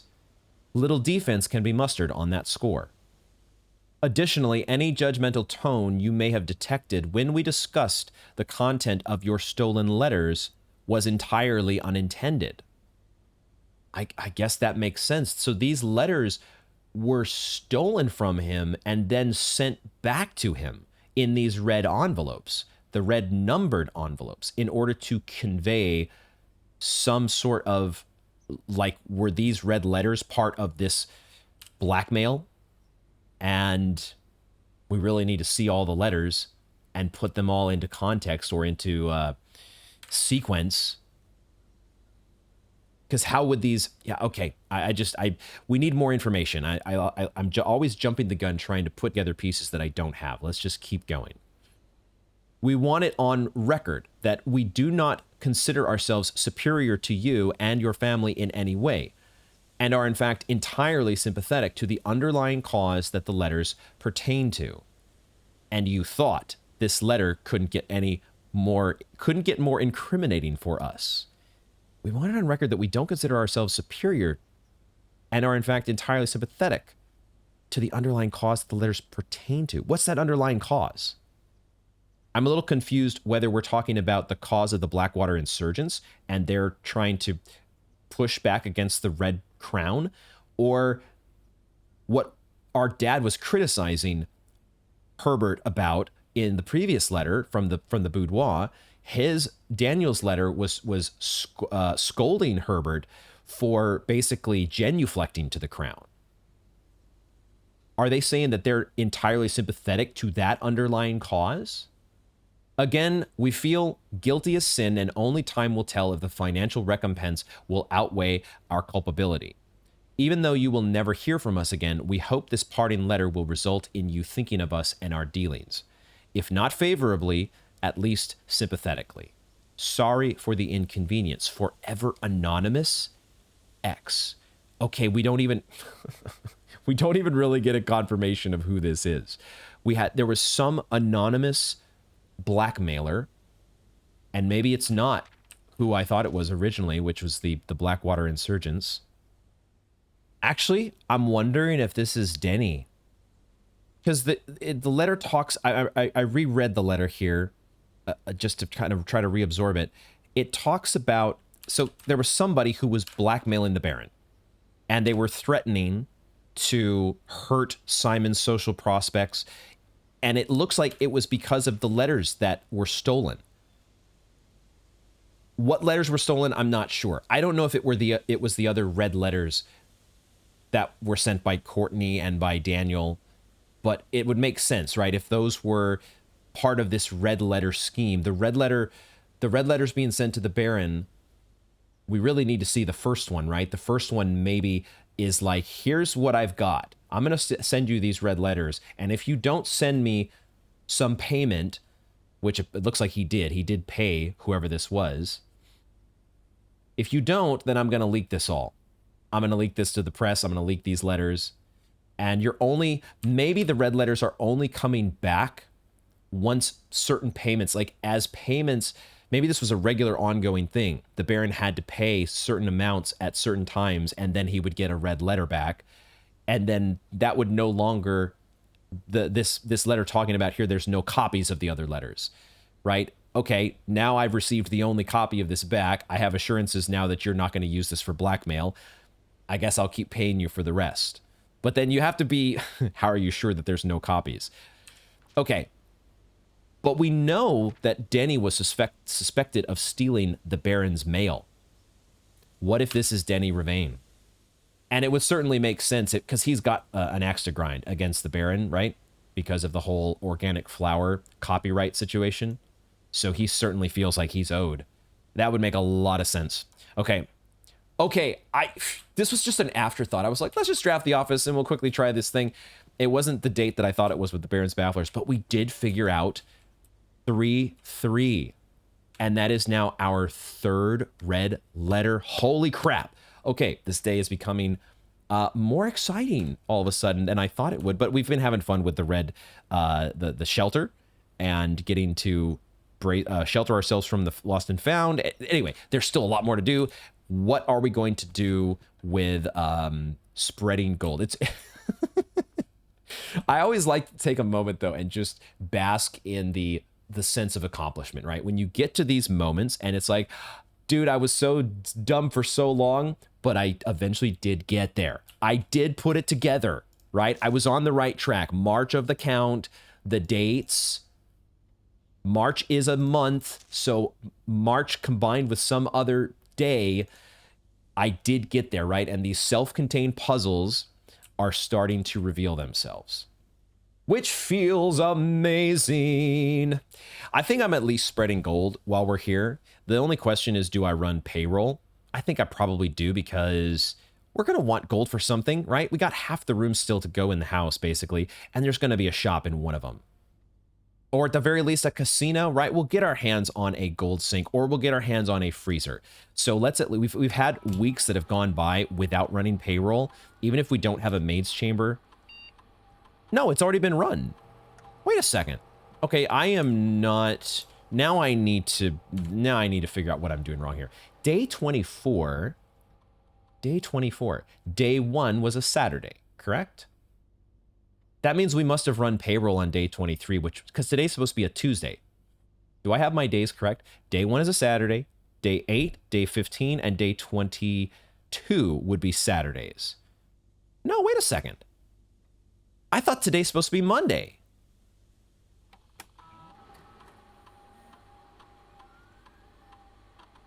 Please try again any day next week starting on Monday. Dude, am I... What? Is today not a Monday? I need a calendar somewhere. There's a calendar in the drafting studio, and I'm going to check my notes. Because I got to look at that calendar, because feel like I'm going crazy. But then again, the calendar doesn't really help too much. It just lets you know that, like, day 7 is a Sunday. Day 7, 14, 21. Oh, I was miscounting. No, I was doing the... Of course I was... Wait a second. Hold on. If day 1 was a Saturday, day 2 is a Sunday, day 3 is a Monday. Which means... Day 3 plus 7 is day 10, plus 7 is 17, plus 7 is 24. This should be a Monday. Okay, feel free to tell me what I'm doing wrong here. This is, I'm opening the door. Is this a bug? Or am I really just a dingus not understanding how the days of the week are going here? But I could have sworn... Day 24, we're supposed to be on a Monday. This is the first time that we could run payroll this week. Is it not? Well, it's not. So something is going wrong. And whenever the rules don't go the way that I think they should, I'm always a little bit salty. So, okay. But we've spread gold, and now we get to pick up gold as we're going through. And we get gold here on the desk. Even though the metal detector isn't going off, the game is a little... I definitely have had dingus moments with, like, drawing room versus drafting room, but there's also some things about the game that are a little bit quirky. The metal detector should have worked there, and it didn't, so stuff doesn't always exactly work the way you want it to. Let's get our steps here from our stuffed quail, even though we don't have our trophy room, but that's fine. And we will search for...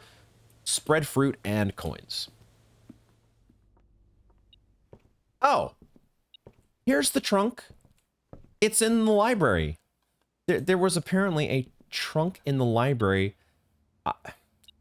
Tunnel vision is a hell of a drug, because I came right in and I looked at this drafting strategy book and I never even saw the trunk over here. Sledgehammer value. Let's go. Oh, look at that. 3 gems to add to our 63. Oh my god. Gonna need a freezer, guys. No way around it. All right, while we're here, let's draft the door out of the courtyard. See what we get. Use that key. See what we get. There's a commissary. We're getting a dead end no matter what unless we re-roll. So we might as well take a commissary because we need places to spend our coins. And maybe this has a magnifying glass. Although, do I have anything to look at with a magnifying glass right now? Nothing comes to mind. But we have a workshop. So we take the commissary. We take it. There's a shovel. Okay. Alrighty. A shovel. I think we could make the... and there's a magnifying glass here. Okay. So magnifying glass. And the coupon book saves us money. Awesome. So we get to buy a shovel as well. And then it actually... we have 65 gems. I don't think we need to buy any gems, guys. We'll make note of those. We may come back for them depending on what laundry room stuff happens. And maybe I even want to do stuff with the laundry room right now. But we have so many steps, we're going to be able to go back and forth between the laundry room if we need to do some juggling with our currencies. So what we might do is just make the shovel, and we can make what the metal detector and the shovel we can make into a thing, right? We have indeed made a detector shovel before. Greater chance of finding coins and keys just in general and while digging. But then if we do that, we're not making a jackhammer. The problem is we don't have a battery and we don't have a power broken lever. We don't have either of those. We may want to collect some more items first before we do anything with either the metal detector or the shovel. There are actually 3 total contraptions to make with both the shovel and the metal detector. So let's hold off on combining those since we have done that one before. And we're not desperate for either keys or coins, I don't think. So we'll go ahead and we'll just dig up what we have here. Do we go back to the secret garden to dig up anything? Probably not. I don't think it's worth... We're not that desperate to dig up things.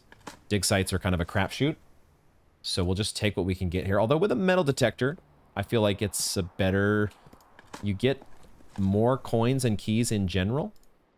That could just be my perception of RNG. We can go to the... Oh yeah, coins. More coins to pick up. We did spread quite a bit of coins with our shovel. And it probably is worth to... Since we have so many steps, it's probably worth it to check in the nursery. Because there are coins here as well. Boom. We can quickly check the Red Prince book, but I don't remember there being any on this copy. Anything to check out with the magnifying glass.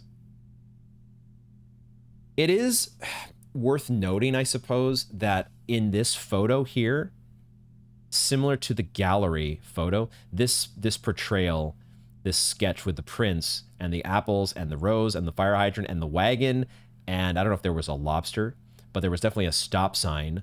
All these things that were in a wagon. Is that somehow related to Prince? Did we ever try Prince? Is that one of the words that you could make? Because it is a 6-letter word. Maybe we should try that next time we're there, because who knows? Maybe it's just Prince. But why is there 2 copies? Why are there 2 copies of all the red things? Oh, I didn't think about checking the text down here. Funny enough, on this, using the magnifying glass to read what's down here, but I think it's the same words that are in the actual book. The prince had a love for all things red. It's the only true color, the prince often said, and it's this same page with all of the red items that are also in that gallery painting. It's kind of funny, though. I never thought about reading the text there using the magnifying glass. Wouldn't that have been crazy if that had turned out to be a clue of some sort? Were there any dig sites in the boiler room? Does not appear to be today. We want to at least, I guess, direct the power from the boiler room down, or not down. Yeah, southward is what I'm thinking. Move this lever all the way over to the right. So now that the power is directed to the laundry room.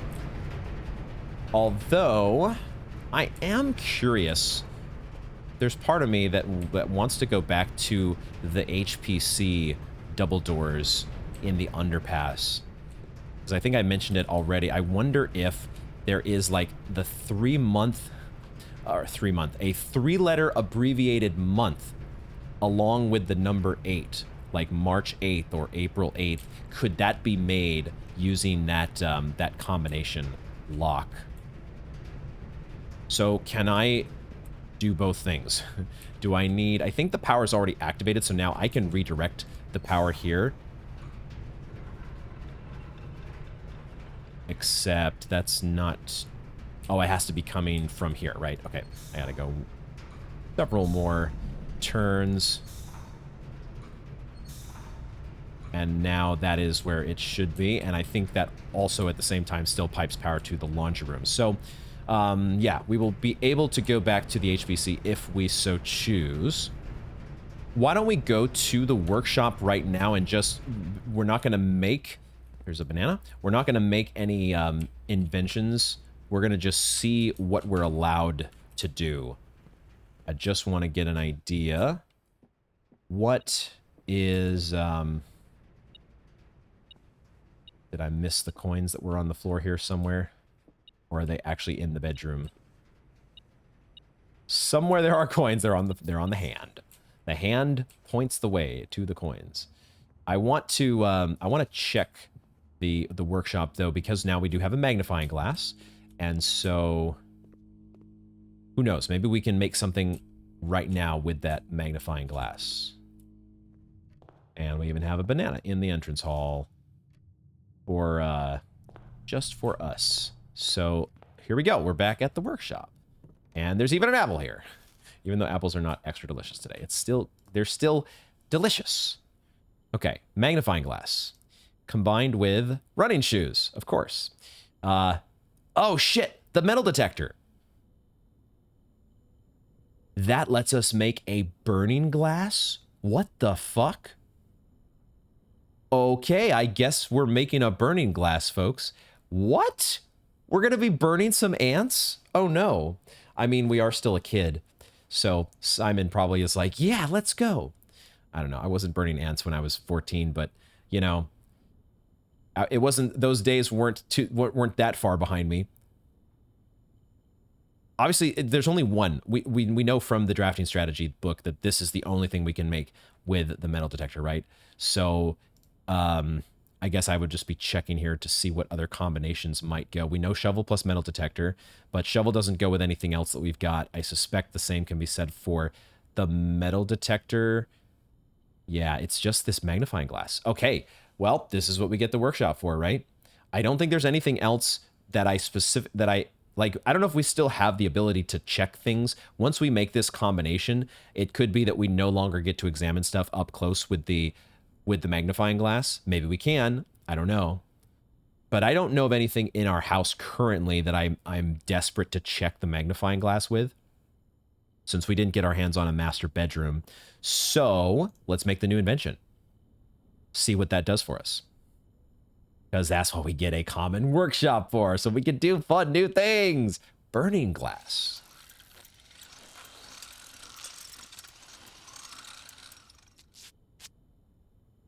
Oh boy, we completely, like, we took the metal detector apart. It has been repurposed, refashioned into whatever this is. It looks like we have two.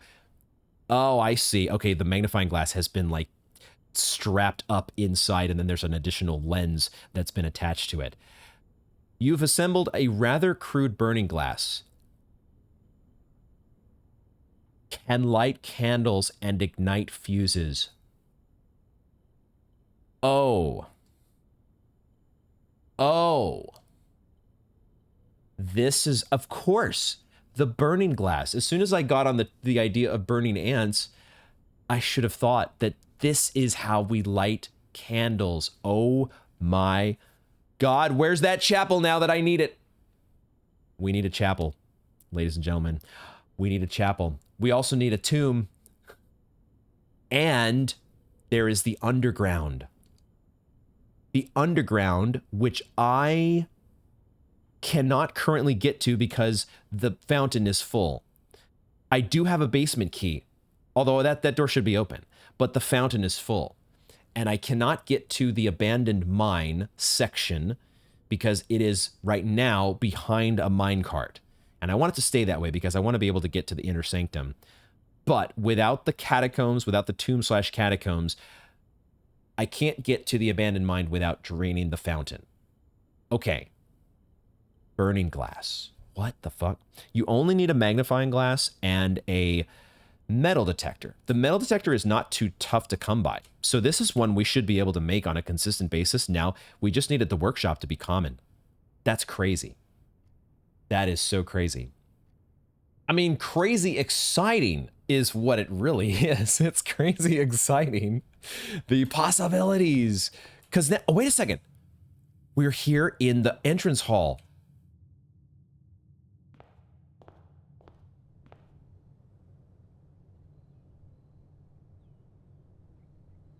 Dang it. I can't light this candle. I thought I walked out here and I remembered immediately, oh, we're supposed to have, dude, I almost want to review that Alzara cutscene. I'm gonna do that actually. We're gonna on the spot here. I'm gonna set up and find that Alzara, the cutscene that has this lamp in it, because I wanna look at that again, because I thought for sure that was a clue. Although I have to quickly remind myself what day that was. What days exactly did we have the rumpus room? I think day 3. I remember that one, and then I think the next one was supposed to be day 11. I think I had those two noted. I had taken notes on the first 2 cutscenes, so it should be day 11. There's a rumpus room. Now, when was the next one? Day 17. Okay, let me check my day 17 footage real quick. Yes. The fog is clearing. Oh, I forgot this part. I see a shadow in the doorway. Shadow in the doorway. I don't know who that would be referring to. Maybe that's the detective, Bon Margle. And this is, we're in the dark room here looking into the nursery, I think. Is there supposed to be some importance to that room combination? Maybe, maybe not. Silent footsteps in the hallways. That's supposed to be a clue about something? An unlatched gate you did not open. Are you sure we're not going to open it? A missing item Aha! you did not take. Here it is, a missing item you did not take. Except it doesn't seem like we can interact with it now. But the lamp is clearly gone, right? The lamp is gone here in this instance. And so I thought this would be a perfect candidate for us to, if we had matches, that would make a lot of sense for us to light up the lantern, but maybe not so much with a, what is this thing called again that we, what did we just make in the workshop? Let's watch the rest of this. Since we're here, I see a young boy watched from afar. A young boy who once was brave, but now afraid. Aha! And our buddy Draxus, who we now have a name for. Word here has been foreseen by the great Alzara. Okay. Okay. Well, that is, you know, it's interesting. There are potentially a lot of clues there. Potentially a lot of clues, but the key thing is we cannot, I was hoping we can interact with this lamp, and we cannot. But that's got to be part, I mean, they've put it in a very prominent portion of an Alzara cutscene. This thing is going to be usable at some point. Just not yet. Let me pick up the other thing I want to check here. Okay, we no longer have access to the magnifying glass. That's what I thought. So we have consumed the magnifying glass, and our only goal now is pretty much to get to find a chapel. It's not going to end up here. We can't get a chapel down in the corner, but we're going to be hoping to get that chapel ASAP. We can take a break room, though. A break room is another way for us to get a key card when we eventually run out of steps here. So let's do that. And then we will probably just draft from the break room, or we go to the archives and we draft another elbow to potentially keep us going up the west wing. But one way or another, we're taking the keys in the break room. That should pretty much guarantee that we're not going to run out of, or we're not going to get detonated by any locked doors today. Assuming my math skills are up to snuff here. 5 squared is 25, minus 15, 10. Then we, oh dear. Oh dear. They have a yellow symbol now where there was once a square. Are we doing a square root? Except I can't do that, can I? I can't do a square root on any of these numbers here, not without going into decimal territory. 11, the square root of 11 doesn't make sense. 11 minus 8. We also can't take the square root of 8, can we? We could take the cubed root. Is it supposed to be the cubed root? But then how does this... Normally we would have 11 minus 8, which would be 3. But how does this factor in now? So it's the same color as a minus, except it has the square. And that's where the first place my head goes is square root. Except that doesn't seem like that works here. So all of a sudden, we might be stumped by the math puzzle in the break room. Would it be simply taking... What does make sense here? We're not dividing by 2 because we have an odd number in either case. Either we're taking 11 divided by 2. That doesn't make sense. We have to have integers here. And 11 minus 8 would be 3, and that divided by 2 also gives us a non-integer. So what would this stand for? Could it wouldn't be a cubed. That is ridiculous because that's the numbers are far too big. Even 11 squared would be, that wouldn't make sense either. So the fact that we're starting with 11, how does that, what makes sense here? What mathematical operation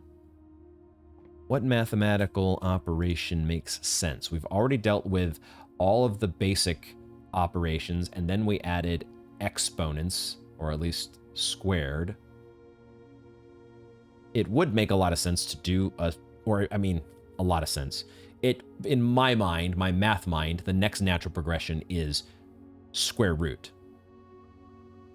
But if it's not that, what is it? Do they want you to square the number after you do the subtraction?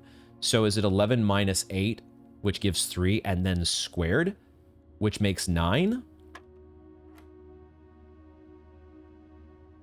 Okay, I guess I got it right. Let's see if that holds. Now we have 18 minus 16, which is 2. 2 squared is 4.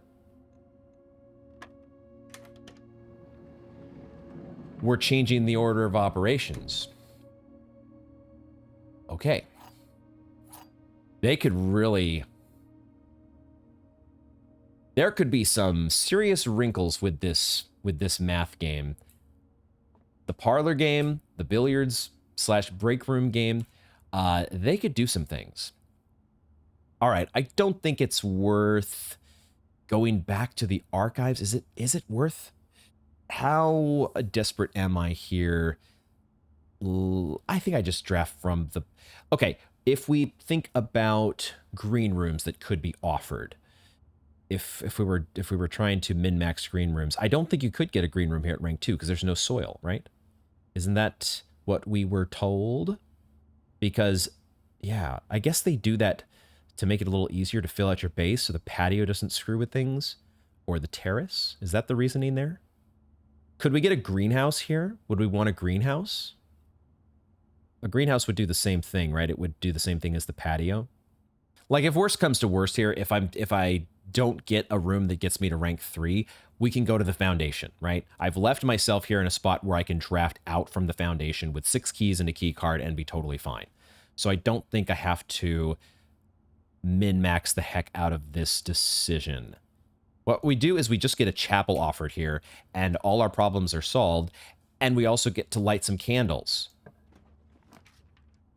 Okay, I'll settle for a West Wing Hall. I think I settle for a West Wing Hall. Now, there's a little bit of thought here in terms of potentially triggering our experiment again, but when we don't have a hallway or a corridor left in the pool, we would be just shooting for a secret passage, which is unusual. So I think at this point, we're just not going to get... You know, once we get a secret passage, we can pick a hallway, and every hallway will be in the pool. We can get any of the hallways offered to us when we want. Taking the west wing here doesn't make it more or less likely that we would get a secret passage offered on the other end. So now that the hallway and the corridor have already been drafted, the only thing that matters is what? What is the only thing that matters? I think we just take a west wing hall because it lets us keep going. And it doesn't let me... I guess I could have taken a spare bedroom because nursery synergy. I could have thought about that. But I'm at 68 steps still. It's fine. We get the door that connects us to the archives here. And there we go. It's all good. We keep on drafting. Just keep calm and draft along. Now we take a spare bedroom. I think I take that over a drawing room because I do not have any fresh brain ideas with the drawing room safe. If we get that offered to us at some other point here, then we can maybe take another stab at it. But I think I'm going to settle for the spare bedroom here because, yeah, we just keep drafting straight up the west wing. Let's take it, and we might get ourselves an item. Ooh, there are car keys. Yo, that is a huge deal. Because now all of a sudden, a jackhammer's on the table. If we can get a garage at some point, we have the entire west wing still to draft. Now we just basically slam dunk a garage at almost any point here because it doesn't dead end us. We just go to the foundation. Garage. Garage. There's a chapel though. Fuck, there's a chapel. And if we take a chapel, we can also take a garage. And oh my God. We got to take the chapel, dude. We got to take the chapel here.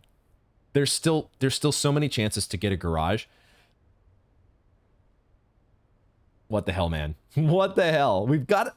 Dude, we have the thing, though. There's no...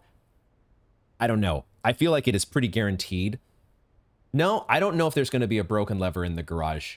I should say that the garage is almost guaranteed to be a battery in the car trunk. But I don't know if it's guaranteed to have a broken lever. We could still be a ways away from getting the jackhammer online. We take the chapel because we're not desperate for keys. What we are desperate for, we're really anxious to know what happens when we light up some goddamn candles. Add one to my eventual total. Just a reminder, if anybody, for whatever reason, has already totaled the amount of tithing that I have done in the chapel, feel free to leave it in the comments. This is the one time where I'm given a pass to tell me something, because I really don't want to go back through my footage. But that's a side note. What is not a side note right now, we can light these candles. We can light these candles. And a beautiful flame. I like the little zap sound effect. Ooh, are we getting a new music track to go right along with our lighting of the candles?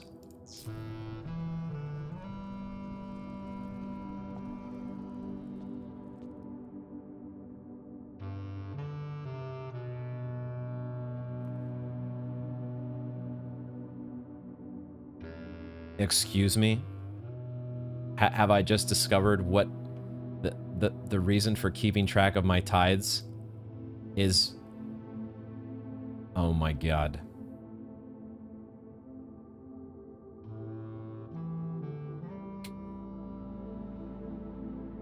They are actually called tithes. The keeper of tithes. There's actually a frickin' piggy bank. Look at this. The piggy bank with the halo and the wings is just adorable as can be. The chapel's resident guardian, tasked with the sacred duty of keeping the coins accumulated from chapel offerings. I mean, okay, I don't need to know an exact total here, right? I don't need to... I was thinking I needed to maybe know the exact number of coins that's stored in this thing.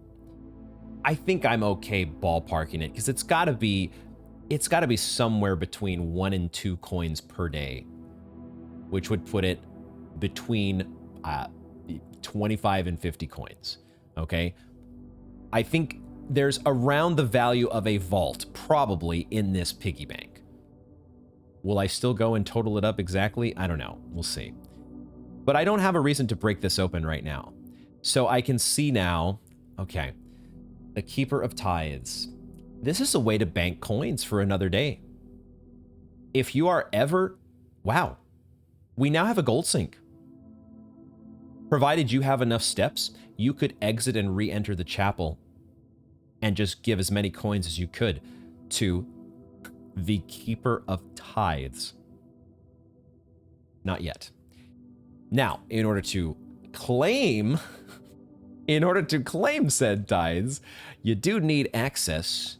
You need access to a certain burning glass. Not burning man, burning glass. Okay, mystery solved, folks. It's so funny that the same episode, the same time that I okay, so I would have discovered this momentarily, even if my trusted advisor had not cued me in to the reasoning for there's a piggy bank. There's a piggy bank here. We're not going to get to double our keys once again. Who knows? We may never do that. We could take the pantry, or we could take the kitchen, or we could redraw. That's so funny. Piggy bank in the chapel. That's cool. That's cool, I guess. That is a break in case of emergency when you really need the coins. I don't really need a kitchen here. I may just take the pantry. I don't think it's worth a redraw. If I'm redrawing for anything, I think it would be for...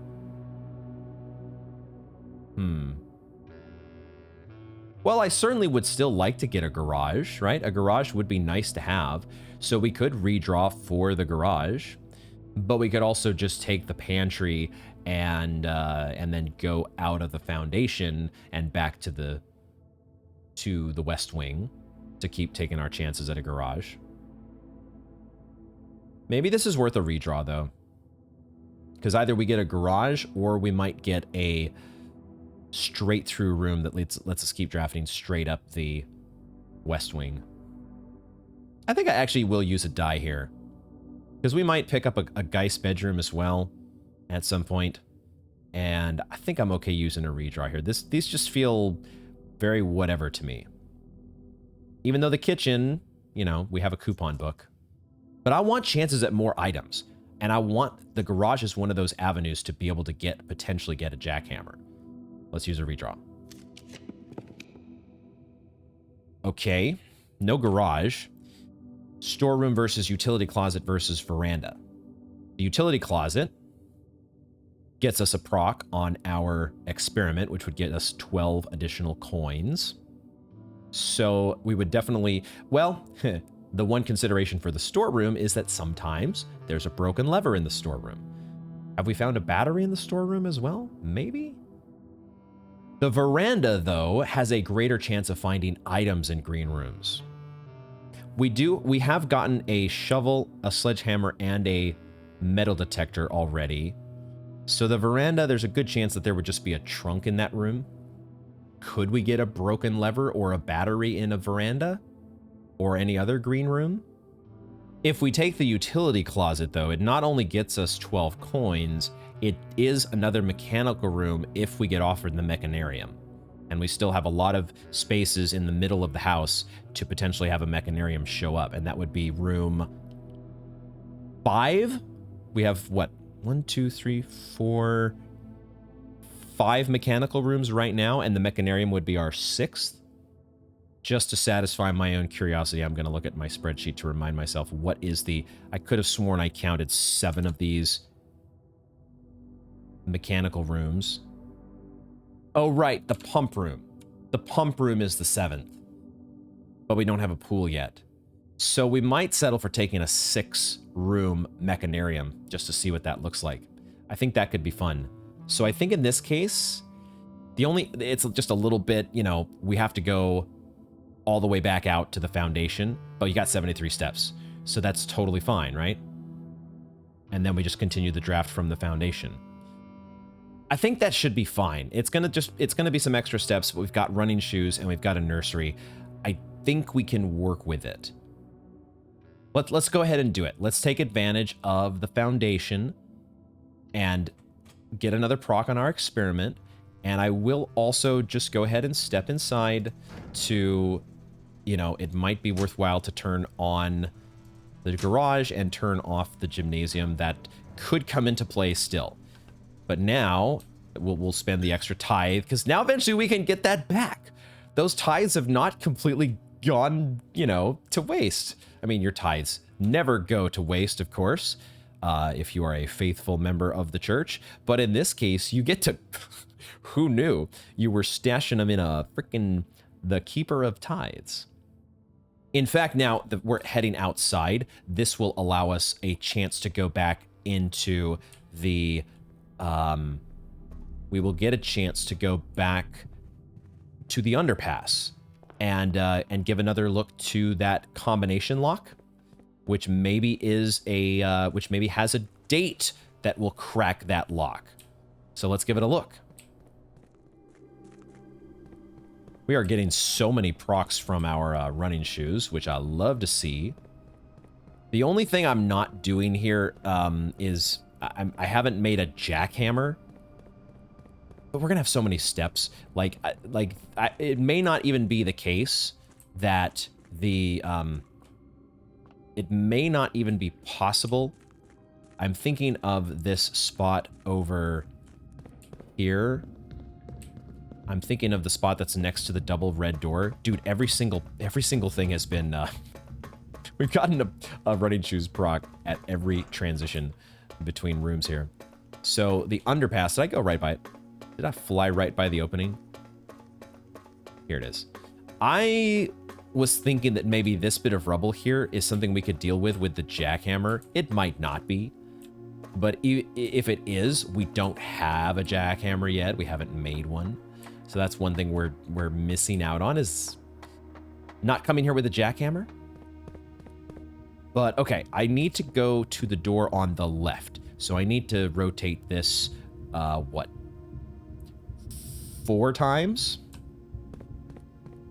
Go back around and rotate. Get my rotate on. You spin my gears right round. When you go underground to the underpass, you spin my gear right round to the combination lock that's gonna open with a date. Yes? Oh man, I might be getting a little punch drunk here, thinking about piggy banks, and we're not burning ants after all. We're burning piggy banks. All right, is there any world? Is there any world here? The fact that there is a number 8 on this thing. Are there any letters on this left-hand side that begin with a month of the year? There's an M. And I do see there's an A. Is there any... Oh, there is a May. May 8th?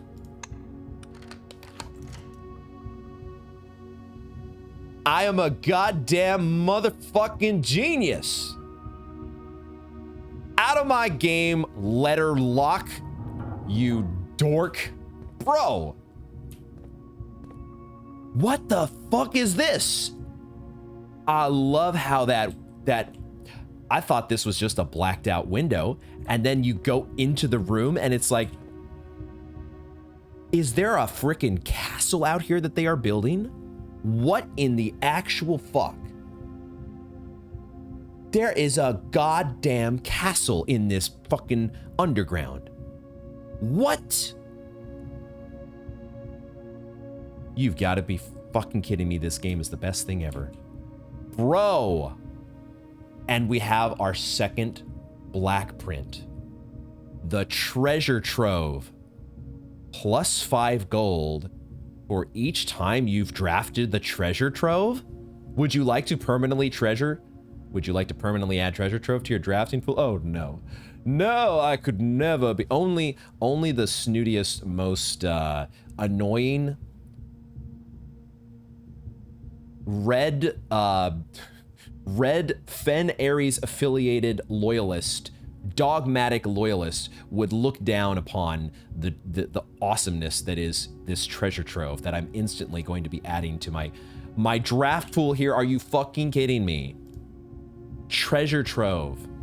Turns out the oft-rumored treasure of Mount Holly was more than just a rumor. Dude!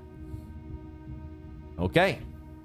A new room to draft. Eventually. Maybe we'll even draft it today. What's this foreman's log say? 13th of January, 1916. I knew what we were looking at as soon as we uncovered the first spire. 8 dates. Crack 8 safes, including small gates. And the small gates were part of the... Dude, how clever. It's kind of annoying how clever the wordplay and the stacking of what are the dual meanings.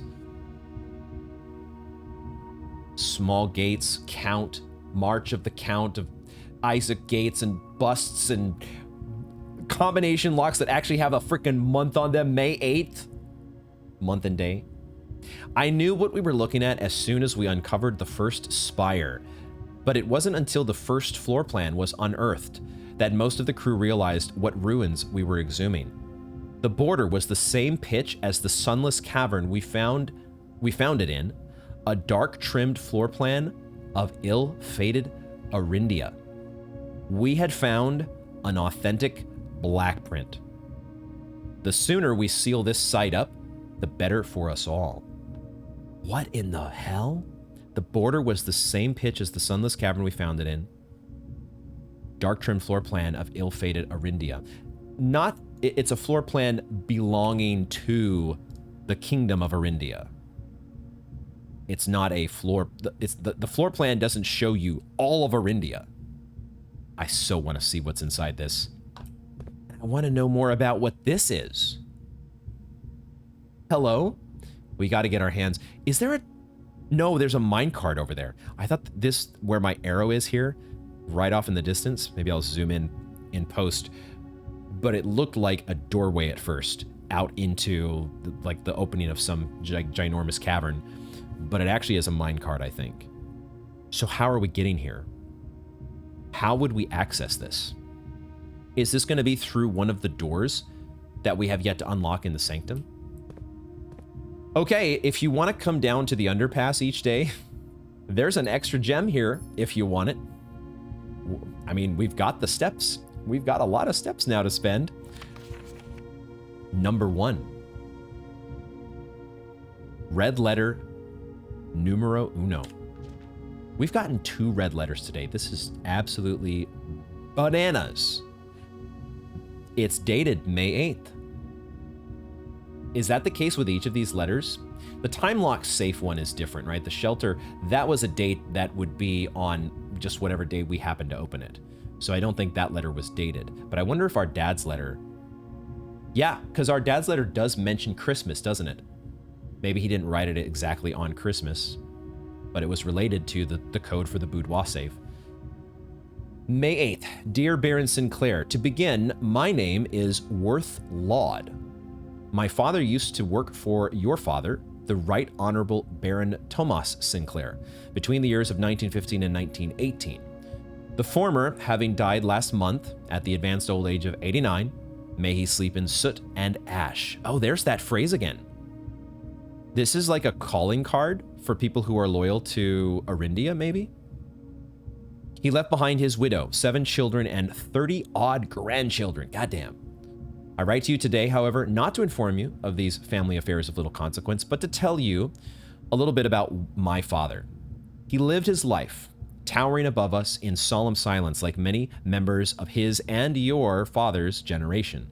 He never spoke of the work he did in the mountains of Reddington, or the famous estate in which he was stationed.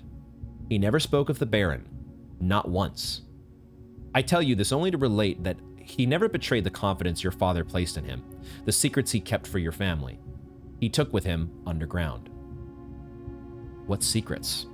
His elderly comrades and colleagues from his old mining outfit proved, however, to be not nearly as discreet and considered with their words.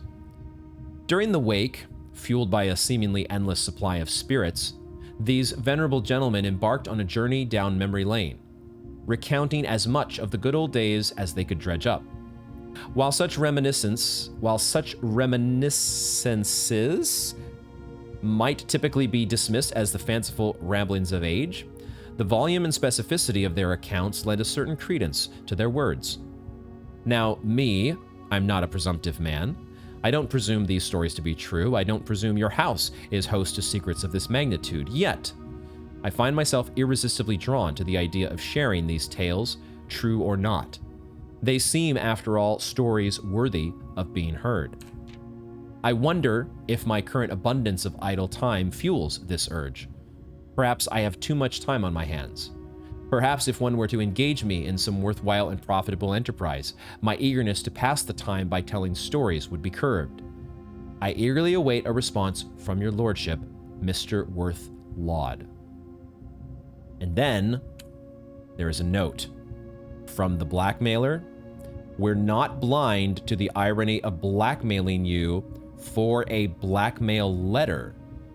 And we're not proud to join the endless procession of those who have knocked on your mailbox looking for a handout. Particularly so when our methods lack the refined sophistication and class that this author so effortlessly wields. Whoa. I'm gonna have to maybe reread this letter to just let it all sink in here. Oh, okay. Again, this is just the way my brain works. It just takes me 2 times reading through something almost always before I fully get it, especially when I'm reading out loud, because I'm concentrating on like pronouncing the words properly more, or at least just as much as trying to understand the meaning of the words.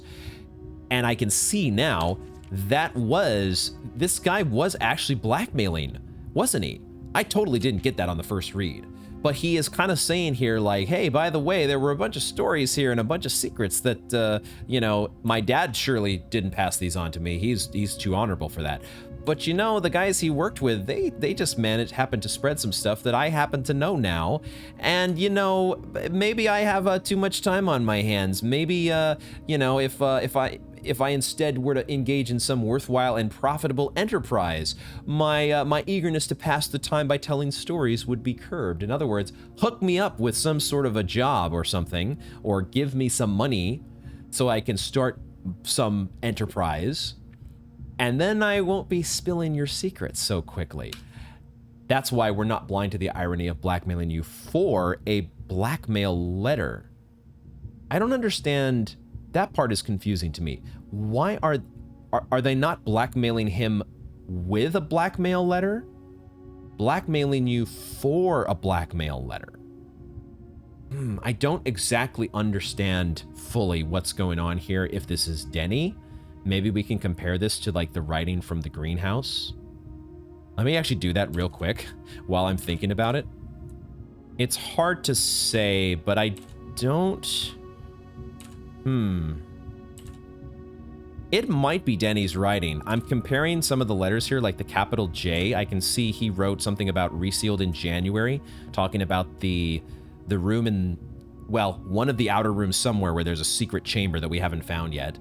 But I can see like the R and the J do actually look similar. And based on what we know from letter 8, it feels like this is Denny who's authored this. He sure seems like the most likely suspect. I'm just constantly marveling at how this game is just something else. I almost don't have the words anymore to describe just how awesome sauce this game is. All right, we now have, oh my gosh, so we have a couple new letters to digest, but it's really interesting having the last letter and then the first letter. The fact that we discovered both of those today, putting those back to back, is really the blackmail that's going on here. And it's got to be Denny. It's got to be Denny. I should keep an open mind, but it sure seems like that's the way they've set things up here. Denny's got to be suspect number one. But, yeah, this, we now have a new floor plan that maybe we'll get to draft. Before I forget, I am going to take just a moment to quickly update that in my documents. We got a new floor plan to add to the list. Okay, notes updated. I'm also really glad. Well, we're getting so many freaking running shoes procs, but I'm so glad that I'm finally. It has felt very frustrating. The safe codes thing so far has felt because I've been approaching it from the wrong direction. I've been you know, thinking it was just these random dates from newspaper clippings rather than the more Occam's razor explanation that these rooms each have a puzzle in some way that you've got to solve in order to get the right date. Or in the case of this lock, where I thought initially I was going to have to find, you know, Myst style, find some code somewhere in a book or a random letter that's found in a portion of a letter with magnifying glass in small text that needs to be read with the magnifying glass is what I'm trying to say, somewhere in some other part of the house, when in fact all you needed to know was that it's a date that you're looking for. And when you have that, the fact that when I looked back at my screenshot reviewing notes off camera and I saw, wait a second, there's an 8 that is part of that otherwise all letters lock, the idea occurred to me. What if there is a date there as well? Okay, let's draft out of the foundation. Which way do we go first? We'll go, I don't think it matters too much, but let's keep on the lower ranks first and work our way in that direction. Special key is still just the basement key, so we use a key out of the 6 that we've got left. And we don't get to draft. The 45 room dream for today is dead if we don't use a reroll here. So we might just, I guess, take a Geist bedroom. Or we take the observatory because that is the one that actually has a door. And we, the thing is, if we don't get a freezer, I'm gonna feel pretty bad about all these freaking gems going to waste. And I don't want to add a Diamondus Major on top of that with the observatory. I kind of almost feel like this is a reroll, but it is our last die, and that might be a little too loose. Maybe you just take the Geist bedroom, and then you don't worry about that dead end there that you're missing out on, or a spot that could be a dead end. I would like to have, you know, as many chances as I can to draft a Mechanarium. That would be one. We've got a whole bunch of mechanical rooms, and I think the Mechanarium is going to have all but one door open. So that would be one less room, one less chance that we would get at a Mechanarium. But I think the smart play is just to take the Geist bedroom here, and then we really have, as we have 3 rerolls to make sure we get a 4-way room, a room with as many doors as possible. Would I settle for a weight room if I had to above the foundation? Why did I even speak that into existence? It's gonna be okay because we have running shoes, and we have the fact that the Geist bedroom is going to give us steps back from the nursery. I think that's more valuable, though, than taking a bunk room here, which could have keys, but we don't need any more keys. We have 5 keys, and we have a key card. So the Geist bedroom it is, I think, here. Rather than... I'm going to do it. Yep. I said the reasons for it, and I'm going to do it. And that's my story, and I'm sticking to it. And we say, hello, Geist. Are you actually Draxus? Or are you just one of his, you know... Are you one of his henchmen that is out doing Geist things? What do Geists do? They haunt a house. That's what they do. It's the only thing they know how to do. Okay, yo, there's the room. There's the room right there. It's the treasure trove. Okay, it's not a 4-way room, and this is, you know, a bit unfortunate if we do not get... I think we have to take it here, though, right? The game is like, hey, guess what? Guess what you get to draft? You get to draft the new room. This really does limit our drafting options, but we have 3 dice to hopefully continue us up the west wing It's just like, you know, I wanted to get a 4-way room here so that I want to get a garage so I can use these car keys. But if I take a garage here, the draft is over. After the treasure trove, that is. I think we got to do it though, right? It's just the way that the draft is rolling. You gotta sometimes just go with the flow. And if somehow the draft doesn't get you a freezer, or you don't get to draft the rest of the rooms in the house and do the mechanarium stuff, you get to do it another day. Because the way this feels, it feels like we're not going anywhere for a while. Treasure trove, let's take the new room. Let's take it, and what do we have? Lots of treasure, right? Well, we at least have 5 gold, which I'll go ahead and pick up. And we're gonna have 10 gold next time. Now, is there actually anything else with which we can interact? We see the artwork has its fancy, what is it? A frame is the word that I was going for. There's also a black knight here. A black knight. Let's go ahead and, it's not guarding the what was it? The Forge of the First Flame? What was that thing called in DS1? It's not that kind of a black knight. But I will make note of it here in my document. Oh, wait a second. There is a chest here, though. There is a chest that we could use one of our keys on. Ah, and this does answer my question. For some reason, okay, I had thought about all of the chests that were down at the bottom of the reservoir, and I had thought to myself, wait a second, why did we not just use a sledgehammer on those trunks? And the answer is I don't think you can, because it's not that kind of a locked trunk. So there's a locked trunk here. I think we definitely want to use a key on that, but let's at least, let's not overthink it. Let's just open this. What do be in the trunk? Is this going to be a repeatable thing? Oh no, there's a memo here.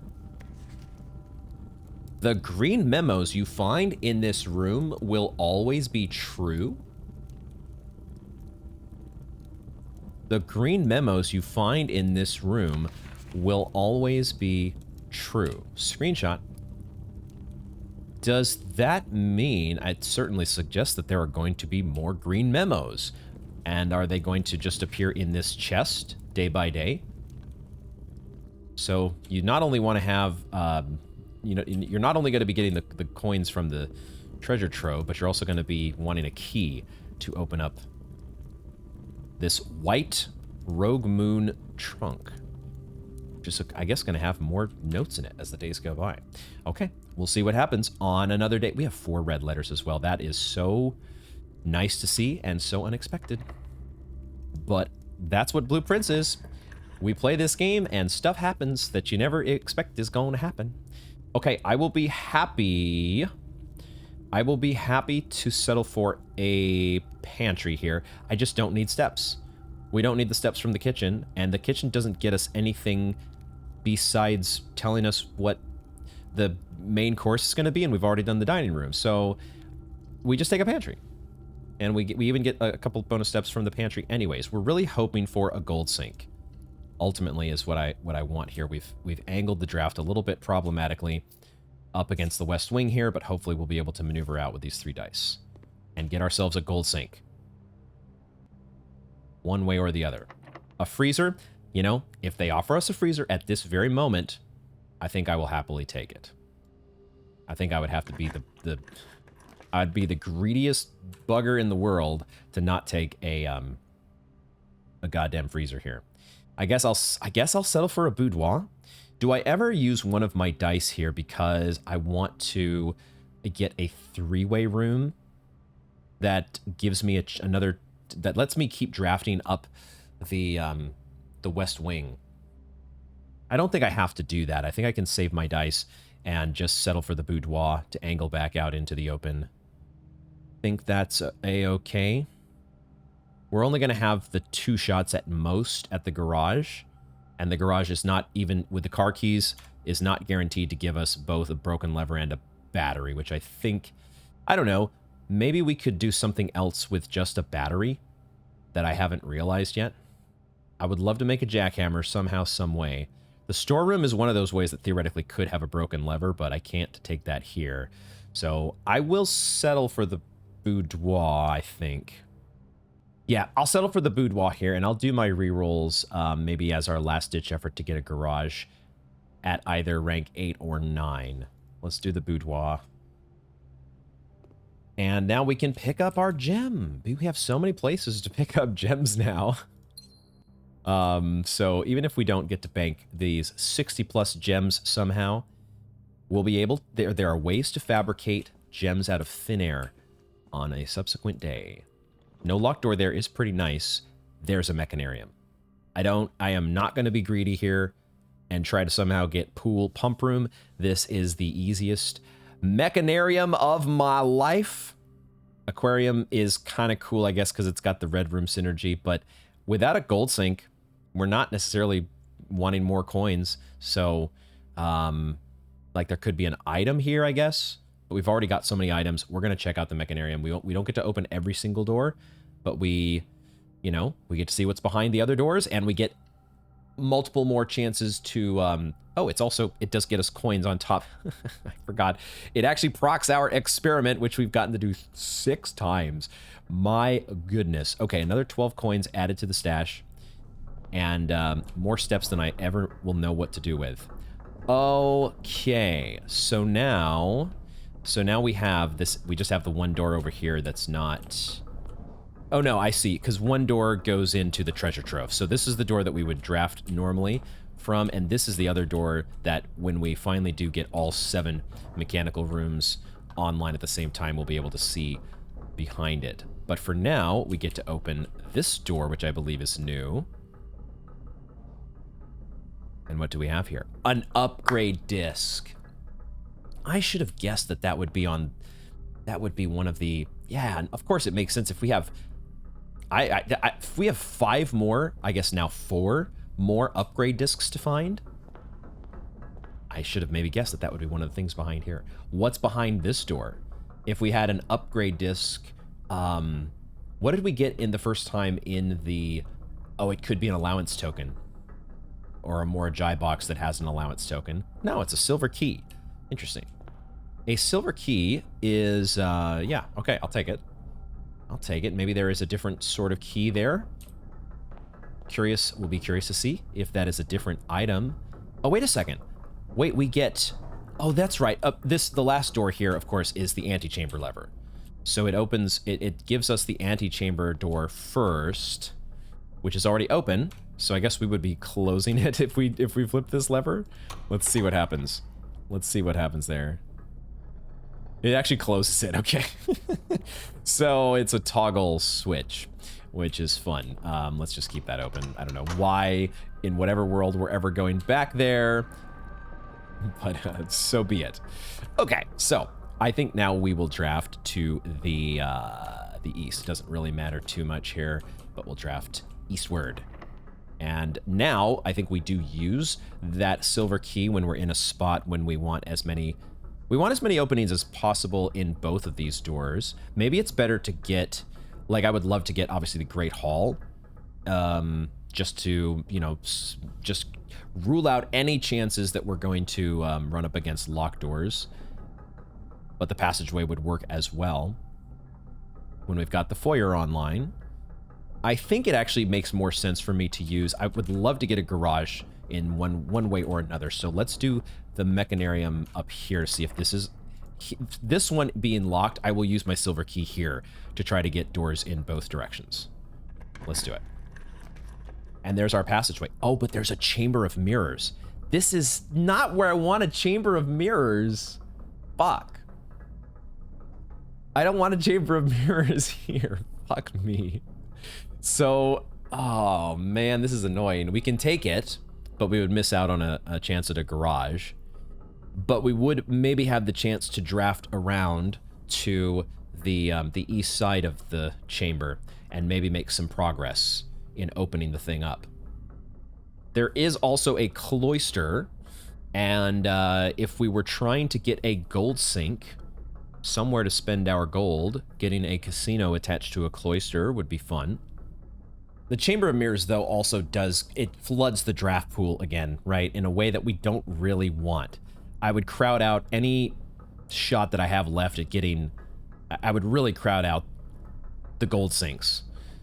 What am I even aiming for in terms of gold sinks? Is it just the showroom? Or is it just the... It's really the freezer. I don't want to crowd out the freezer. And that, the Chamber of Mirrors, like, I guess, I don't know, it maybe doesn't because it does put... No, but you can now draft second copies of room you already have in your house. No, it is drowning out the freezer. So I really don't... I can't take the Chamber of Mirrors here. So it's just between the passageway and the cloister. We don't have any specific green room synergies. So I would basically be spending an extra gem here to get a chance at adding allowance. I suppose I could, you know, if I were offered a locksmith to the west, I could take it there. And I would lose out on the chance to get a garage at rank 9, but I would add to my allowance, and I would be able to buy a lockpick kit, which we also know is supposed to be involved in a workshop contraption. I think let's do that. Let's actually take the cloister, even though we don't get the synergy with the foyer. Like, you know, I am on 2 keys here. It's not... Like, we could also redraw. There's always a redraw here, but I think these are all good enough. What would I be going for if I redrew? The Great Hall itself would be cool, but I could also get, like, the weight room.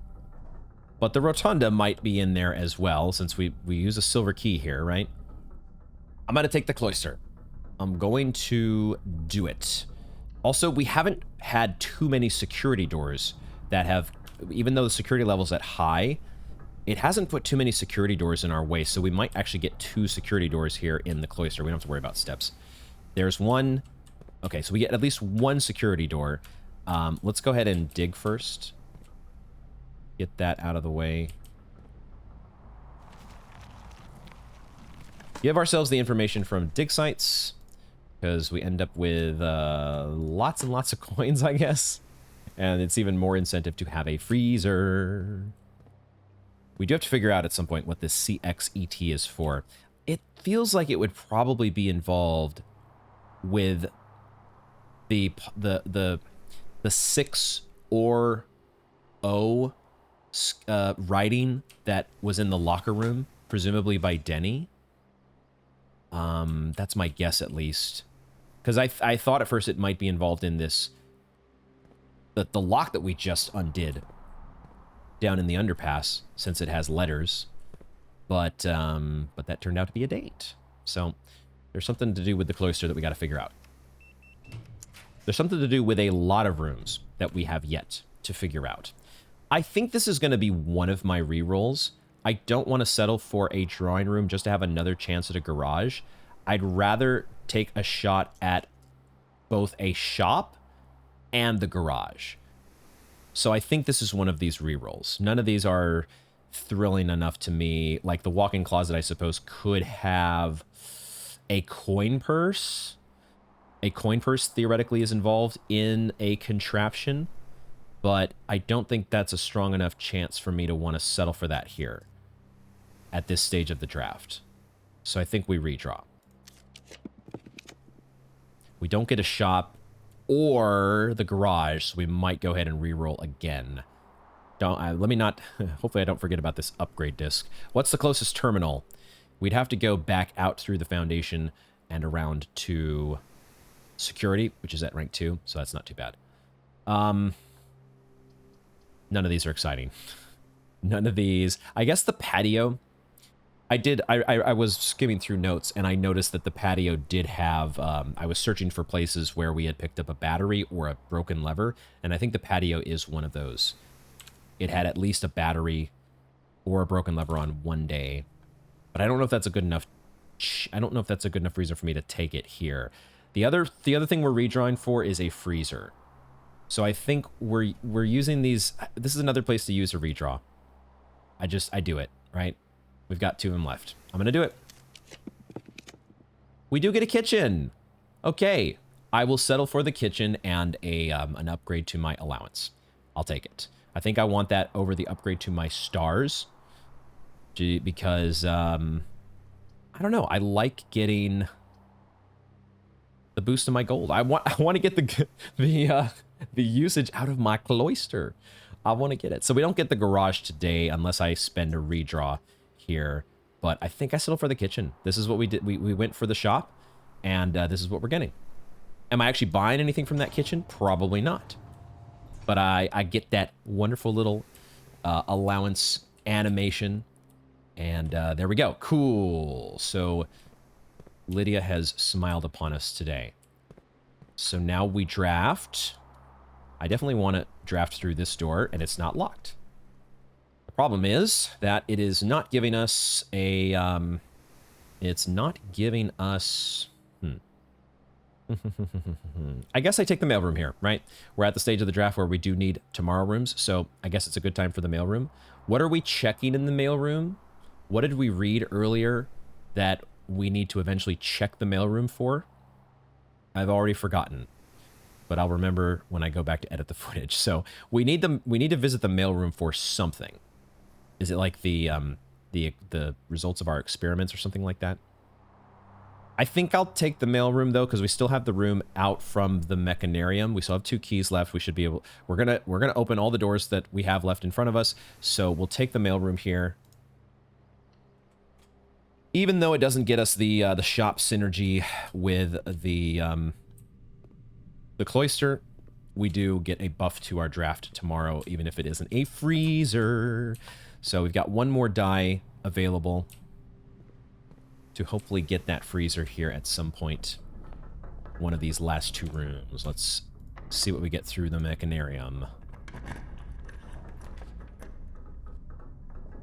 Storeroom, secret passage, ballroom. Then maybe we just redraw because none of these do it for us. Ballroom with 62 gems. Yep.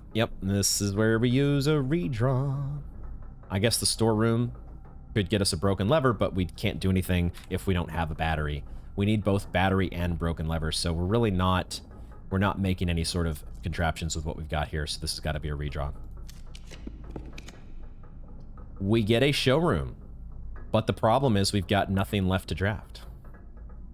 We've got nowhere left to go in our draft, but we could take another peek to see what other luxury items are going to be for sale. Although, the moon pendant is sort of a tomorrow room, isn't it? So we could take the moon pendant so that we end up with at least 2 of these items tomorrow. Not that I would want to take a basement key with me. One reason not to pick up a basement key. Why did I pick it up in the first place? Because it was there and it was shiny. It's in the antechamber, guys. Like, how can you resist? There's nothing to do here. Yeah, we're not getting a freezer. Sag. No freezer, but a showroom at least gives us hope to spend coins. So what is available in the showroom? There is a moon pendant. Okay. And we've seen all these other options. We've seen... Gosh, emerald bracelet. You don't have to pay the gem cost of floor plans. Pog. Amazing. Damn it. If only we'd had this ornate compass a little bit sooner, I would have definitely paid for that. That feels like the most OP item in this. But we'll take a moon pendant because we might as well, right?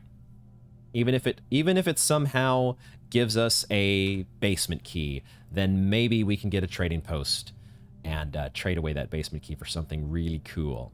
Now that a workshop is common. If only I had a few more coins, then I just realized, you know, are there more coins somewhere in the house? I don't have any other ways to trigger experiments, do I? Because that was, I mean, we had to draft in order to, trigger experiments, you have to draft. And I think I've picked up all the coins that could be picked up. What did I buy that I ended up not making use out of? I bought a shovel, but I did dig up coins from that, so I think the shovel was a profit. We have so many steps. We're going to go and we're going to check. We have to go to security to do the upgrade disc, but we'll check to see if there's still any coins spread around the house, because it makes sense to actually just buy the ornate compass, because there's a chance that it shows up in your inventory tomorrow if you have it. So let's head back around.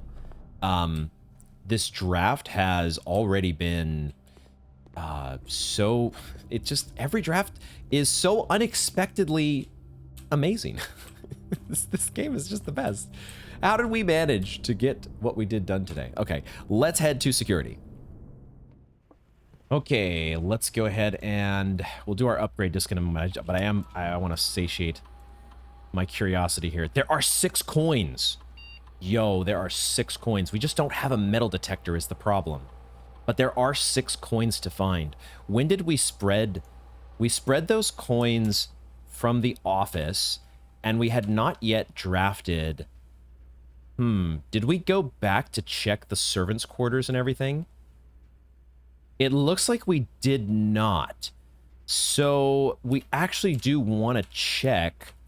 We want to check back in these rooms. We want to go to the servants' quarters and see if there's gold there, I think. Because I feel like that's the only place. Because I hadn't drafted the west side of the house when I spread the gold. And I really want to be able to buy an ornate compass if we have a moon pendant on us. So, and we have the steps, so let's do it. There are coins here on the foyer table. 3 of them. Could there be the last 3 that I'm looking for? I don't think they would spread it in the antechamber, would they? But maybe they spread the last 3 in the servants' quarters. No. No, it's not in the servants' quarters unless it's in the wastebasket. But no, there's only one thing in the wastebasket. A super important note that I missed. Oh, shit. Dude, where are these 3 coins? I need 3 more coins! Could they have been spread to the shelter? Is that a possibility? Oh, I might need to check the shelter. But that's okay. Like, we're headed back to the entrance hall anyways. So I can do that. And with the running shoes and everything, we've got so many steps. While we're here in the lab, let's just get the upgrade disc out of the way. Let's take care of the upgrade disc, and then I can go hunting for 3 coins that... Oh, man. If only I had done things just a little bit differently. It's a good thing I didn't buy those gems in the commissary. The boudoir, though. Oh, the boudoir is one we can upgrade. We can upgrade the boudoir. Oh, shit. +1 gem, +2 dice, or +3 apples. Okay, well, that's a source of apples if you want to make your apples extra delicious. I don't think it's the apples, though. Don't think it's the apples. I think it's between the gem and the dice. That's a really interesting choice. I do love dice. I love having dice. And the boudoir now does already get us 1 gem from the save. But, you know, 2 gems is better than 1. What do we want here? I think I'm going to take the +2 dice. Yes, we do have the Geist bedroom already, but I really like having dice.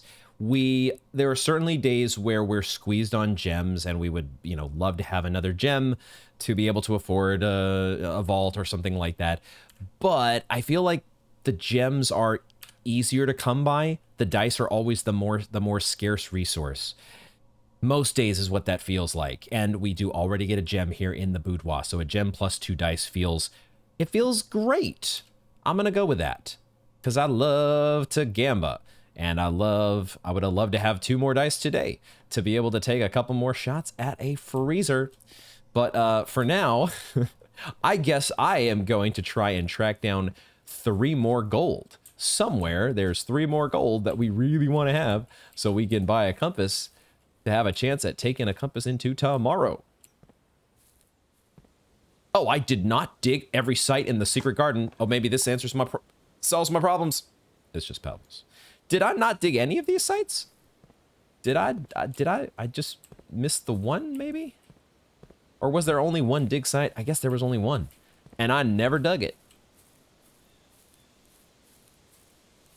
Shame on me. I guess that's why there was only pebbles there. We came through these rooms before, though, with a metal detector, right? So... we did open the trunk here, and we got the coins that were in there. So we've been through all these rooms with a metal detector, and so I don't think I have missed... like, I don't know, maybe there was... with all these extra steps, I should just take the time to check in rooms like the commissary, just to be sure, even if they're just slightly off the beaten path. I guess we should check the laundry room. Maybe this was the room I didn't check, because there's an apple here. Oh, yes!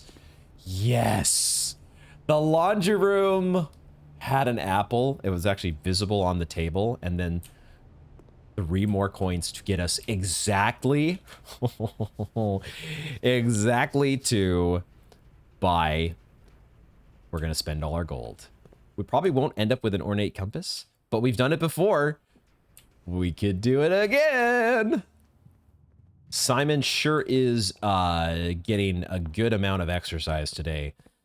These running shoes are being put to such good use. Being able to do this back and forth with the foundation.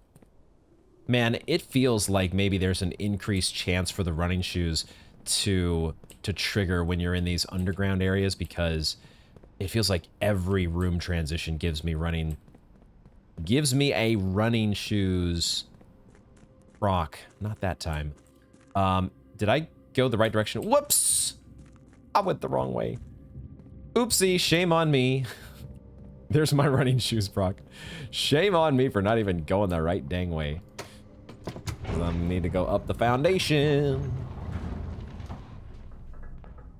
Alrighty, and we get...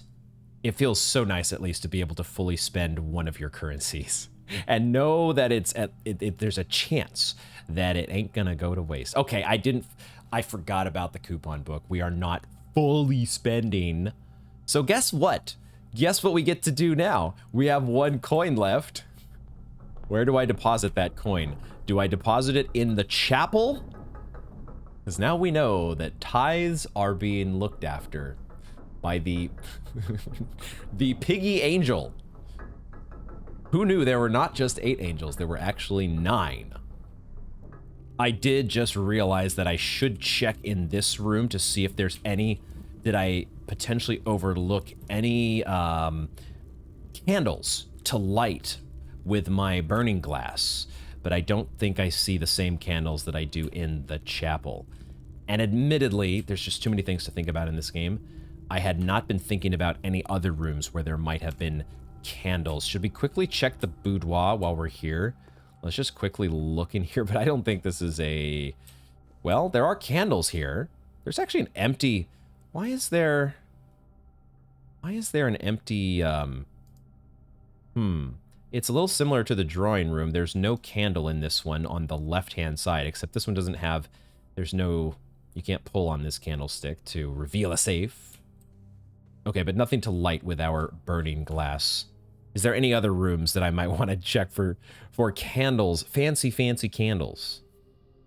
The only other one I could think of might be the vault. Maybe there's, like, it's one of the fancy pieces of treasure that's in there, so we can quickly check the vault. I think I'm actually onto something with the running shoes, because it does feel like it's not guaranteed, but it feels like almost every... Well, maybe it is guaranteed. I don't know. I'm not going to test it too thoroughly here, but it feels like when you're running outside the house, when you're on the grounds, it is so much more likely to get the running shoes to actually trigger. Let's quickly check the vault, though. Let's quickly check in here just to make sure. No, there is a candlestick holder, but no candles. And definitely they are not of the fancy Dan variety.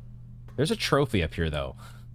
I just realized there's a trophy, but it's an unnamed trophy. So maybe it's a one they're gonna fill out if and when we do finally whenever we get our next trophy online. It's so crazy that we actually got one of the stuff we ended up doing today, not just the red letter discoveries, but also this is, by the way, where we're going to wrap up this installment of Blueprints. Thank you all, as always, for hanging out with me to the end of the video, which sometimes I feel, I do wonder sometimes how much, the video might drag on because these drafts do take forever, but we got to light some candles. We got to make a new contraption. We got to log in with a new admin key. Was it just the one? There's actually 2. I think I forgot to log in with the second, but I kind of was guessing, I was kind of figuring that they both did the same thing. Last minute, let me just think if there's any other last minute business here to attend to. I think that does it. I think this is where we're calling it a day. We've added 2 more coins to our allowance. We've just, the stuff that happens in a Blueprints draft. I don't know. At what point, I feel like at some point you've got to get to this where it feels like you're going to get to this stage where it's like, okay, I'm not getting any new rooms, but I need a very particular combination of things to happen in order to make progress to whatever the next stage of the game is or toward the next trophy. So far, they are avoiding that. And maybe they've just done a masterful job layering and I guess timing these discoveries, pacing them. That's the word I was going for. These discoveries are happening just often enough to keep the player engaged and not feel like, even when things don't precisely come together on a draft, you're still learning, you're still finding new rooms. We found a new room again today, the treasure trove, and you're making these new discoveries. It is just such a, it's almost a masterpiece. I don't know how many days I'm going to end up playing this game, but it is so freaking rewarding when you do make a day like today where you make these significant discoveries and you put things together. It definitely helps to ease some of the frustration that I've been feeling a little bit, I think, the last couple days trying to piece together these save codes and just the daunting nature of what's left to be done in this game. Look at this clockwork shopping center, though. That is so awesome. I love the mechanical flourish here that we have on our end screen. So that's where we will wrap up day 24. What in the world is going to happen with day 25? We didn't get to bank any of our gems, unfortunately, so we're not carrying anything forward to a schoolhouse draft in terms of 60 plus gems, but we'll at least be taking a key card and then rolling the dice on our moon pendant once again. What will be in our inventory to start day 25? Tune in to find out. Thank you all very much for joining me, and I hope to see you in the next one.